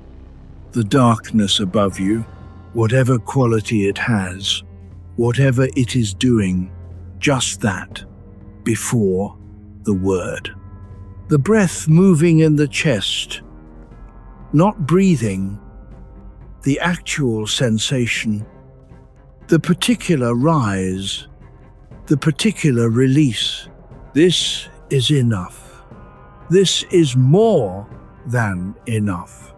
There is nothing to understand about what appears, only to let it appear. Chapter 23. Wittgenstein's Limit. Ludwig Wittgenstein, Austrian-British philosopher, 1889 to 1951. He was an engineer's son who became a philosopher under the influence of Bertrand Russell, left philosophy to become a primary school teacher in rural Austria, returned and rewrote his own early work so completely that he became, in effect, two philosophers. One famous for logical atomism, the other for the philosophy of language, and the two barely recognized each other. In his early work, the Tractatus Logico-Philosophicus, 1921, he made an observation that has not been improved upon. "The limits of my language," he wrote, "mean the limits of my world." This is easy to misread. He is not saying that things outside your vocabulary do not exist. He is saying something more precise. You can only think about, argue about, and share what you have language for. The unspeakable is not absent from experience, but it cannot be expressed, and what cannot be expressed cannot be communicated, examined, or built into knowledge. He ended the Tractatus with a sentence that has haunted philosophy ever since. "Whereof one cannot speak, thereof one must be silent." This is not a dismissal of the unspeakable. It is, if anything, a kind of reverence for it. The things that matter most: love, beauty, the sense of the sacred, the quality of a late-night room, the feeling of meaning, resist exact statement. They can be pointed at, they can be approached, but they cannot be reduced to a proposition that is either true or false, and any attempt to do so leaves something essential behind. There is a reason that the deepest experiences of your life are hard to describe. Not because language is inadequate in a simple sense, but because those experiences do not translate neatly into the subject-predicate form that language requires. They arrive as a whole, and the describing divides them into parts, and the parts are not the whole. This matters for tonight. The experience of lying here, in the dark, at the edge of sleep, with the mind doing whatever it is doing, this is not well captured by any description of it. The description is always afterward, always simplified, always a shadow of the thing. Zhuangzi understood this. His texts are full of stories that resist interpretation, parables that dissolve when you try to extract a lesson. The lesson is not the point. The pointing is the point. Wittgenstein, in his later work, softened the hard edge of the Tractatus. He came to see language as something more fluid, more practice-embedded, less like a logical calculus, and more like a city that has grown through use. The boundary between what can and cannot be said is not a sharp line. It is a gradient, and what lies beyond the gradient is not nothing. It is the dark that cannot be described, and you are in it now. Let your jaw soften. Let the breath move. Chapter 24. The Edge of Your World. The philosopher Blaise Pascal, mathematician, physicist, theologian, born in France in 1623, sat in a cold room in the monastery of Port Royal outside Paris and wrote a series of fragments he never finished assembling into a book. The fragments were published after his death as the Pensees. They contain what may be the most honest sentence ever written about the human relationship to the universe. The eternal silence of these infinite spaces terrifies me. He wrote it in the 1660s after Galileo and Copernicus had shattered the medieval picture of a small, enclosed cosmos with the Earth at the center and heaven close overhead. The new universe was vast beyond reckoning. Its stars were not decorations on a sphere, they were other suns, at unimaginable distances, silent and indifferent. Pascal looked at it and felt what any honest person might feel. He felt terrified. But Pascal was not a man who stopped at the terror. He kept going. The universe, he wrote, is immense. It crushes man by its size. But man is a thinking reed, a reed shaken by the wind, frail and mortal, but aware of itself. Aware of the universe that crushes it. The entire universe does not need to take up arms in order to crush man, he wrote. A vapor, a drop of water, is enough to kill him. But if the universe were to crush him, man would still be nobler than his killer, because he knows that he is dying, and the universe knows nothing of the advantage it has over him. The thinking reed, the awareness that turns back on itself and knows its own smallness, this is not a consolation in the ordinary sense. It does not make the spaces less silent, but it does make the small life something. The universe does not know it exists. You do. Descartes had arrived at the same place from a different direction. At the bottom of his doubt, he found the thinking, the awareness, the knowing, not proof of an immortal soul, not certainty about God, just there is something here that is aware of its own situation, and that awareness is the only thing in the universe, as far as we can tell, that can say so. Pascal, alone in his cold room in Port Royal, probably unaware of Descartes' stove room 40 years before, both men finding the same small, unbreakable thing. The room does not answer, but you are in it, aware, and that is not nothing. Chapter 25, Epictetus and the Partition. Epictetus was born into slavery, probably in the year 50 of the Common Era, in a city on the Aegean coast.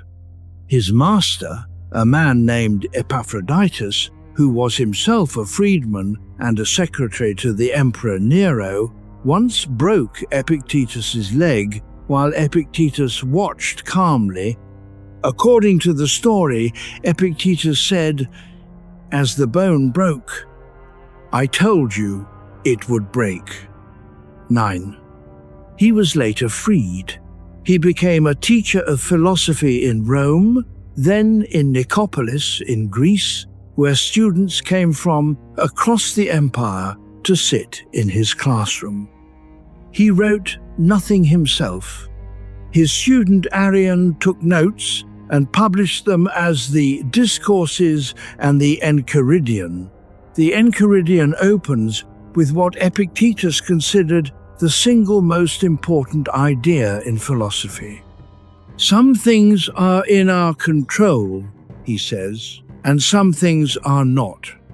In our control are our opinions, our impulses, our desires, our aversions. In other words, the judgments we make about what happens to us, not in our control. The body, property, reputation, positions of authority. In other words, everything the outside world gives and takes away. This partition, this dividing line between what is yours and what is not, is the foundation of Stoic practice. Not as a way of detaching from the world, but as a way of knowing where you actually stand. Everything outside the line can be taken. The leg, the freedom, the reputation, the health, the years, all of it can go. What cannot be taken, what remains in our control even when everything else is gone, is the way we meet what happens, the opinion we form of it, the judgment we bring to it. Epictetus, whose leg had been broken by his master, who had been born into chains, who had no property and no legal rights for the first decades of his life, is the most radical example of this teaching. He practiced what he taught, not as performance, as the only alternative to despair. In the context of everything we have been following tonight, the partition has a particular resonance. The world as it is, vast, silent, indifferent to you, structured by forces that have nothing to do with your plans, is not in your control. Your representation of it is. The judgment you bring to it. The way you hold the question, is any of this real? The relationship you have to the doubt that visits at 3 a.m. These are yours, even now, especially now. Breathe, let your shoulders drop. Notice the weight of the body where it rests. Chapter 26. Pascal and the infinite spaces. We have been with Pascal's terror. Let us stay with his response to it. He did not look away. He looked longer. One of the habits of the mind, Pascal observed, is to fill silence with noise. All of humanity's problems stem from man's inability to sit quietly in a room alone. He wrote this in the 1660s in a cold room in a monastery, which gives it a kind of self-referential weight. He was not being misanthropic. He was observing something precise. The diversions we seek, the busyness, the entertainment, the endless errands of a life well organized, serve in part to keep the large questions at bay. The infinite spaces are terrifying. They are easier not to look at. We fill the space with noise so that we do not have to sit with what the silence contains. Pascal thought this was the wrong strategy. Not because sitting with the silence was pleasant. He himself found it terrifying, but because the things the silence contains do not go away when you fill the space with noise. They go underground. They become the unnamed weight at the back of the mind, the unease you cannot quite locate, the dissatisfaction that follows you from one achievement to the next and is never satisfied. Looking at the silence is frightening, but it is less frightening than carrying it unexamined for the rest of your life. The infinite spaces that terrified Pascal are the same spaces your mind encounters in the dark when the noise stops and the large questions surface. Not as crisis, as presence. The awareness that this life is finite, that time is moving, that there are things you have not done and things you have done, and the arithmetic of them is not finished yet. Pascal did not solve the problem of the infinite spaces. He sat with it honestly and wrote about what the sitting was like. The fragments of the pensées are the record of a mind that refused to look away. This is perhaps the most honest thing a mind can do. Not to resolve the large questions they do not resolve, but to sit with them openly without pretending they are not there. The room is quiet now. The questions are here. If they are here, there is no requirement to answer them tonight. Chapter 27. Marcus Aurelius in the tent. The Danube frontier. 170 AD. a military tent pitched somewhere in the Pannonian wilderness, the region we now call Hungary.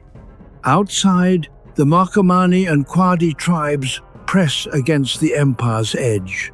Marcus Aurelius, Emperor of Rome, responsible for the defense of every border from Britain to Mesopotamia, sits inside and writes to himself. Not commands, not strategy, questions, reminders, instructions from himself to himself about how to be a human being. Lose no more time arguing what a good man should be, he writes.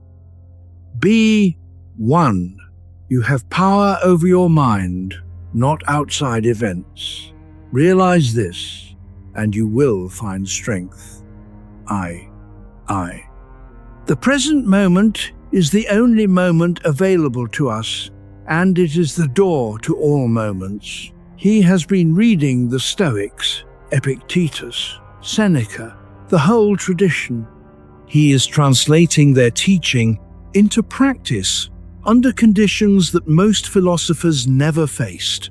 The actual management of an empire, the actual deaths of children, the actual weight of decisions that moved armies and ended lives. He writes in Greek, his private language, the language of philosophy. He never intends these notes for anyone else. We have them because someone found the manuscript and copied it. The Meditations, his private journal, are not a philosophical argument. They are a practice document. Instructions from a man trying to live according to what he believed, failing regularly and trying again. The self-corrections are visible on every page. You have seen those things, he writes. Look also at these.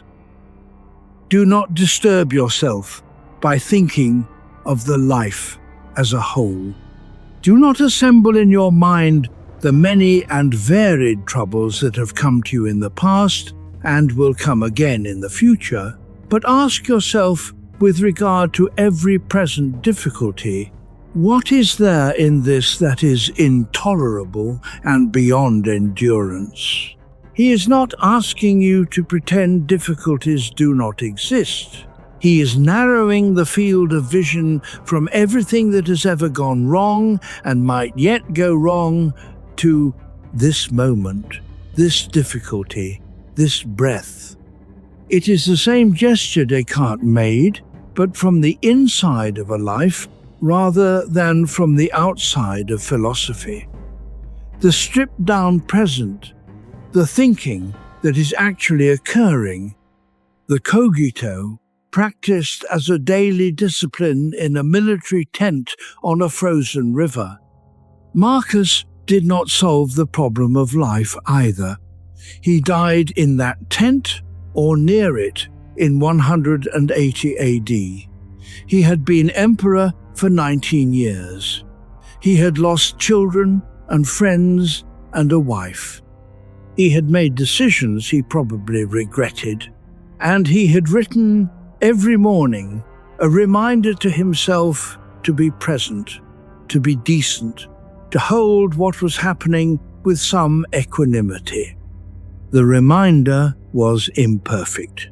So are all reminders. So is everyone who tries to live by them. But the trying is something. The tent is real. The cold river is real. The man writing to himself in Greek alone is real. If you are still awake, this is the part I wanted you to hear. Chapter 28. William James and the Useful Real, Boston, 1890. William James, professor of philosophy and psychology at Harvard University, publishes The Principles of Psychology after 12 years of writing. It is 1,200 pages and contains, almost as an aside, one of the most quietly transformative ideas in the history of thought. James was a practical man, the son of a theologian, the brother of the novelist Henry James, a man who had spent years depressed and purposeless before arriving at a conviction that became the foundation of everything he wrote. He called it the will to believe. The idea was, in the absence of certainty, we have the right, perhaps the obligation, to act as if the beliefs that help us live are true, provided they do no harm. He later developed this into pragmatism, the philosophical school that judged ideas by their consequences rather than their abstract truth value. An idea that changed nothing in experience was not a meaningful idea. An idea that made a difference, that changed what you did, how you felt, what possibilities you could see, had what James called cash value. It was, in the relevant sense, true. This is not the same as wishful thinking. James was not saying that anything you want to believe is therefore true. He was saying that in the domain of belief about values, meaning, and how to live, where certainty is unavailable, the beliefs that help you function and do good are the ones worth holding. Applied to the question we have been circling tonight, James would say something like this: "You have been asking, is any of this real?" as a metaphysical question. You will not resolve it tonight. Neither will I.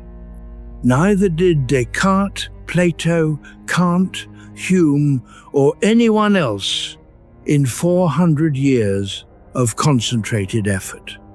But you can ask a different question. What belief, held gently and without dogmatism, makes your life more livable, more open, more connected to the things and people that matter? The experience you are having right now, this dark, this quiet, this particular texture of a late hour, is real enough for the purposes of living. The people you love are real enough. The work you care about is real enough. The choices you make tomorrow are real enough. Not because metaphysics has confirmed them, because they make a difference, because they have weight. William James spent his life arguing that philosophy, at its best, was not a game of pure abstraction, but a tool for living. Descartes agreed. In his way, the Meditations were not written to produce permanent doubt, but to produce a foundation that doubt could not reach. We are getting close to what that foundation looks like in practice. Notice your breath. Let your jaw soften. The body is heavy with the hour. Chapter 29, Thich Nhat Hanh and Interbeing. Thich Nhat Hanh, Vietnamese Zen monk, born 1926, died 2022. He spent decades in exile from Vietnam. His proposals for peace during the war were acceptable to neither side, and he was not allowed to return home for 40 years. He lived in a small community in the south of France, in a place he called Plum Village, and he wrote and taught and walked and gardened and never appeared to lose his gentleness. He had a concept he called Interbeing. It was his translation of a technical Buddhist term, but he preferred to explain it simply. If you look deeply into a sheet of paper, he said, you can see a cloud in it. Without the cloud, there is no rain. Without rain, the tree does not grow. Without the tree, the paper does not exist. So, the cloud is in the paper. Look deeper and you see the logger who cut the tree, the food that sustained the logger, the sun that grew the food, the minerals in the soil, the ancient dead whose bodies became the minerals. The paper contains everything. Nothing is separate. This is a description of reality, not a metaphor. He was pointing at the fact of radical interconnection, the fact that nothing that exists is self-contained. Everything arises in dependence on everything else. The boundary between the self and the world is, on examination, more permeable than it appears. In the context of our thread tonight, the question of what is real, what is the self, what we can be certain of, Interbeing offers something unexpected. Not a denial of the self, a widening of it. You are not a sealed container of experience, receiving impressions from a world that is entirely separate from you. You are made of the world. You breathe it in and breathe yourself into it. The air in your lungs was in someone else's lungs before. The food that is your body was recently soil, rain, sun.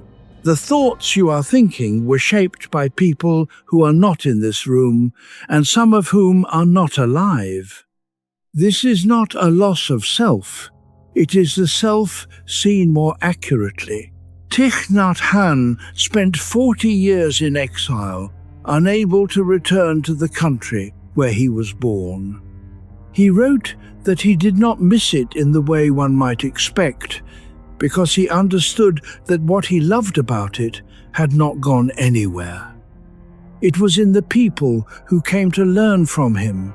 It was in the words he wrote. It was in the way he washed a dish. The present moment contains the past and the future, he said. The seed contains the tree. The room you are in contains more than it appears to. Let your body rest. Let the breath come and go. Chapter 30. Thomas Nagel's Question. New York, 1974. A philosopher named Thomas Nagel publishes an essay in a philosophical journal. It is called, "What is it like to be a bat?" The title sounds like a riddle. The argument is one of the most serious in the philosophy of mind. Nagel's point is this: even if we could give a complete physical description of a bat, every neuron firing, every chemical signal, every electrical impulse that processes the returning echo of its calls, we would still not know what it is like to be a bat. We would not know the subjective quality of the experience, the feel of hanging upside down in the dark, the particular quality of perception through echolocation. He is not saying we can never understand bats. He is identifying a gap between the objective and the subjective, between the third-person description of a physical process and the first-person experience of being the thing having the process. These two kinds of knowing are not the same, and no amount of the first will produce the second. This is what philosophers call the hard problem of consciousness. The easy problems are explaining how the brain processes information, integrates signals, produces behavior. The hard problem is explaining why there is something it is like to be the thing doing the processing. Why is there experience at all, rather than just mechanism? Descartes, encountering this problem in the 17th century, drew a sharp line between mind and body, the res cogitans, the thinking thing, and the res extensa, the extended physical thing. They were different substances. How they interacted was a problem he never quite solved. Later, philosophers have been trying to bridge the gap ever since. But Nagel is not trying to solve the problem. He is trying to show that the problem is real, that consciousness, subjective experience, the fact of there being something it is like to be you, is not explained by any physical theory we currently have, and may not be explainable in principle by such a theory. This is, in a strange way, a vindication of Descartes' cogito. What Descartes found at the bottom of his doubt, the bare fact of thinking, the irreducible experience of experiencing, is exactly what Nagel is pointing at. The hardest thing to explain about reality is the most obvious thing about it, that there is something it is like to be here. You are the proof of this. You, lying in the dark, aware of the dark. The bat hanging in the cave, aware of the cave in its own way. The experiencing is the strangest and most certain thing about reality. It cannot be doubted, and it cannot quite be explained. It simply is. Let your jaw soften. The breath moves by itself. Chapter 31. What Irvin Yalom noticed. Irvin Yalom, American psychiatrist and existential therapist, born 1931, he has spent a long career sitting in a small room in Palo Alto, California, listening to people describe the difficulty of being alive. He has written novels, case studies, a history of psychotherapy, and a book called Staring at the Sun about the fear of death and what happens when you stop running from it. His observation, developed over 50 years of clinical work, is this: the full awareness of mortality does not diminish life, it enriches it. Not immediately, not pleasantly. The initial encounter with the fact of death, really confronting it, not just acknowledging it in passing, is often described by his patients as a crisis, a period of disorientation. The props fall away. The structures that organize life suddenly look like what they always were: arrangements, not necessities.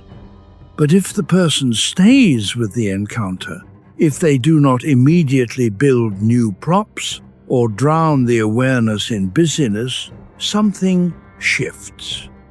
The things they had taken for granted stop being taken for granted. The people they love become more vivid. The time they have becomes more precious, not less. The decisions they have been avoiding become more urgent, not as anxiety, but as clarity. Yalom calls this the awakening experience. It is not always triggered by illness or bereavement. Sometimes it arrives in the quiet of a late night. A moment of recognition that the life is moving, that it is finite, that there are things you want from it that you have been deferring. Awareness of death, he writes in Staring at the Sun, can make it possible for us to step back into life more fully. This is the same ground Pascal was standing on, watching the infinite spaces. The terror, held long enough, turns into something else. Not comfort, exactly. Clarity. You are a thinking reed. You know you are here. You know the here is finite. The knowing is not a burden you are carrying. It is the very thing that makes the rest of it matter. The room is still. The breath moves. We are near the end of our time together, and also very much in the middle of the question. Chapter 32, The Soft Landing. We planted two kinds of darkness near the beginning of tonight. The first is the darkness of the doubt itself, the void that opens when certainty is removed. What if nothing is real? What if the floor has no floor? What if the story you have been telling about yourself is a construction, a persona, a bundle of perceptions held together by nothing more than habit? This darkness is real. It has weight. The greatest philosophers in history walked into it deliberately, and some of them found it difficult to walk out. Hume played backgammon. Pascal sat in a cold monastery and wrote fragments. Descartes wrapped himself in furs and stared at a stove. But here is what they all found, eventually, in their different ways. The darkness of the doubt does not go all the way down. At the bottom of it, at the very limit of everything that can be questioned and removed, there is something that cannot be removed. Not a certainty about the world.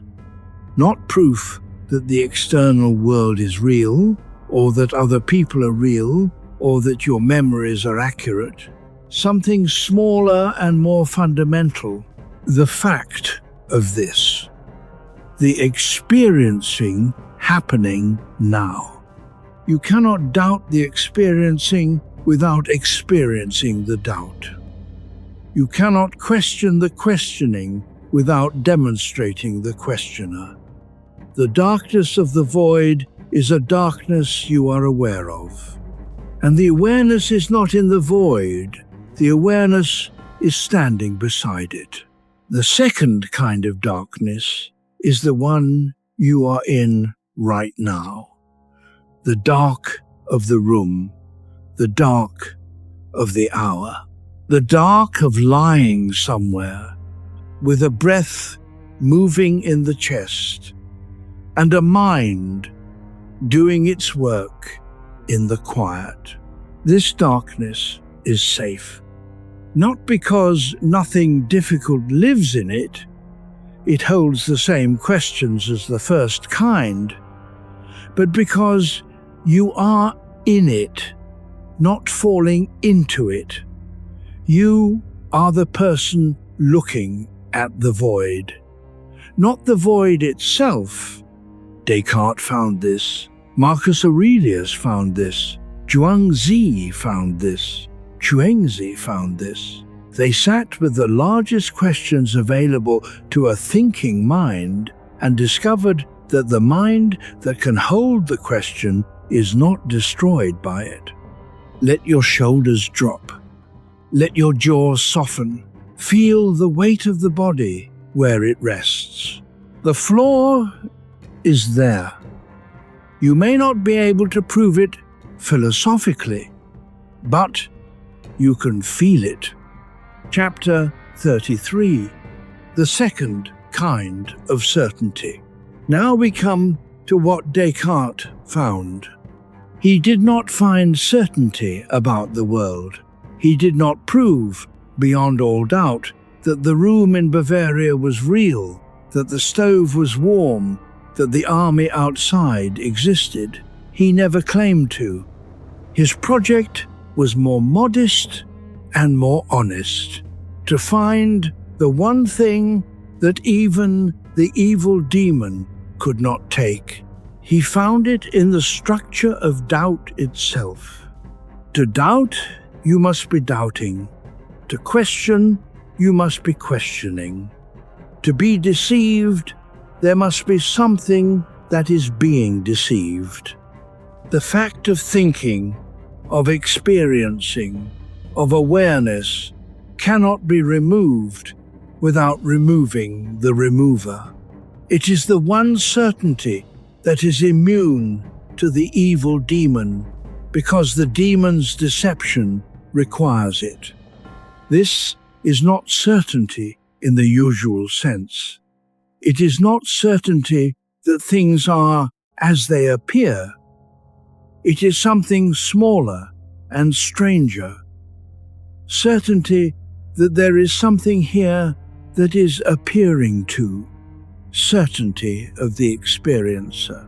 And now, the third loop we planted near the beginning. Your mind asks, at 3 a.m. or in the quiet of a late evening, is any of this real? Does my life have the shape I think it has? Are the things I am certain of actually certain? This question, the one you ask and immediately push away, is the oldest question in philosophy. It is Descartes' question, Plato's question, Zhuangzi's question, Pascal's question. The wisest minds in history not only asked it, they never quite stopped asking it. They did not solve it and move on. They made it their companion. And what they found was not an answer. What they found was what Descartes found. At the bottom of the question is a questioner, and the questioner is real. The questioner is here. The questioner cannot be doubted, because the doubting is the questioner's activity. You, lying in the dark, questioning, uncertain, looking for the flaw under the flaw, you are the cogito. You are the proof Descartes was looking for. Not proof of the world, proof of the awareness, proof that something is here, experiencing this right now, beyond the reach of any demon.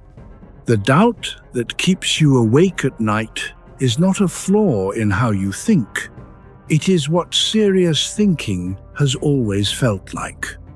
And the thing doing the thinking, the awareness that cannot be removed even by the most radical doubt, is the only certainty anyone has ever found. Hold it gently. It is enough. Chapter 34, Descartes' Last Winter. Stockholm, October 1649. Descartes is 53 years old. He has received a letter from Queen Christina of Sweden, a young woman of 23 who has educated herself in several languages, runs one of the most formidable courts in Europe, and has decided she wants philosophy lessons from the greatest philosopher in Europe. He goes. He does not want to go. He has written to friends that he fears the Swedish winter, that he is not well suited to cold, that he has spent his whole adult life moving toward quiet and away from demands. But a queen's invitation is difficult to refuse, and so he packs his manuscripts and his instruments and sails north. The lessons are scheduled at 5 in the morning. In the palace library, which is not well heated, Christina is vigorous and needs little sleep. Descartes, who has made a lifelong habit of lying in bed until noon, thinking, is required to be upright and articulate in the dark of a Swedish winter morning, in an unheated room, before the sun has considered rising. In February 1650, he develops a fever. His lungs fill. He knows almost immediately that this is not ordinary illness. He is attended by a French doctor, then by a Swedish one. He refuses, according to some accounts, the medical remedies being offered believing them to be harmful. He lies in his bed, in the palace guest quarters, in the dark, in the cold. He dies on the 11th of February, 1650. He is 53 years old. His last words, recorded by his nurse, were in French. Car mon ami, il faut partir. So then, my soul, we must depart. He had spent his life asking what the soul was, whether it was distinct from the body, whether it could be known from the inside. And at the end, he addressed it directly, as an old friend, as a companion who had been with him through the stove room in Bavaria and the rented rooms in Amsterdam and the cold library in Stockholm. So then, my soul, we must depart. The man who doubted everything died with the most intimate certainty available, the fact of his own consciousness, there to the last. If your mind has been drifting, come back gently. We are almost home. The thread has held throughout. Chapter 35. What he left behind. What Descartes left behind was not certainty. He had aimed for it, worked toward it, spent his life in service of it.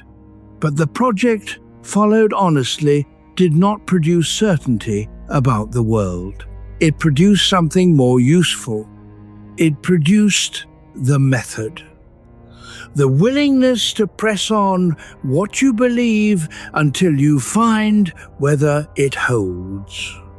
The discipline of distinguishing between what you know and what you have absorbed, between what you can be sure of and what you have simply assumed. The recognition that the story you tell about reality is not the same as reality, and that this distinction matters. It produced the cogito. The recognition that at the bottom of all questioning is a questioner, and that the questioner is the one thing the most radical doubt cannot reach. And it produced a permission. The permission to not know. The permission to live with uncertainty about the large questions, about the nature of reality, the structure of the self, the meaning of the whole, without that uncertainty collapsing into crisis. Because the uncertainty is not a failure of understanding. It is the honest condition of a thinking mind that has gone far enough to see how far it goes. Descartes died in a cold palace in Stockholm, far from the warm rooms in the Netherlands, where he had done his best thinking, having given what he could to a queen who wanted philosophy at 5 a.m. He left his manuscripts in disorder. He left his most important work unfinished. He left the question open. The question is still open. It has been 400 years, and no one has closed it. Every philosopher who has tried, Kant, Hume, Berkeley, Husserl, Wittgenstein, Nagel, has found new ways to frame it, new tools for examining it, new clarity about what cannot be answered. But the question itself remains: what is actually there, and how much of what we call there is us? This is not a deficiency. This is the question doing its work. A question that has occupied the greatest minds for 4,000 years, from Plato's cave to Descartes' stove room to Nagel's bat in the dark, is not a question that is going to be resolved by a night's thinking in the dark. But it can be held quietly, with some curiosity, without the urgency that makes it feel like a crisis. Breathe. The body is heavy, the hour is late. Chapter 36. The room is still. We return to the beginning. A small room in Bavaria, the 10th of November, 1619. A fire burning in the stove. A young man wrapped in furs, alone, deciding to doubt everything he believed in search of one thing that could not be doubted. The army has moved on. The fields outside are still frozen. The village is quiet. The fire has burned down to something smaller, steadier, the kind of heat that does not flicker. Descartes is still sitting there, in some sense. The question he opened that night has never quite closed. It passes through Plato and Zhuangzi and Schopenhauer and Berkeley and Kant and Hume and Montaigne and Marcus Aurelius and Pascal and Jung and Husserl and Wittgenstein and Nagel and Yalom, a thread running through the whole of human thought, asking the same thing from different angles, finding the same small, unbreakable thing at the bottom of every angle. Not certainty about the world, certainty about the awareness. You are the doubter who cannot doubt the doubting. You are the questioner whose existence the question confirms. You are what Descartes found when he burned everything down to the one ember that would not go out. The room you are in right now is real enough for the purposes of this night. The weight of the body is real enough. The breath is real enough, not because philosophy has confirmed it, but because it is happening.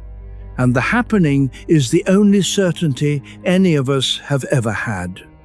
The large questions are still there. They will still be there in the morning. They will be there in 10 years. They do not require an answer tonight. They only require the respect of being taken seriously and the courage of being held without panic. And they have been held tonight by thinkers who sat in cold rooms and small apartments and military tents and monasteries and river valleys in ancient China, asking the question that your mind also asks in the dark. You are in good company. The stove is warm. The village is still. Descartes has set down his pen. The room does not answer. It does not need to. Sleep now.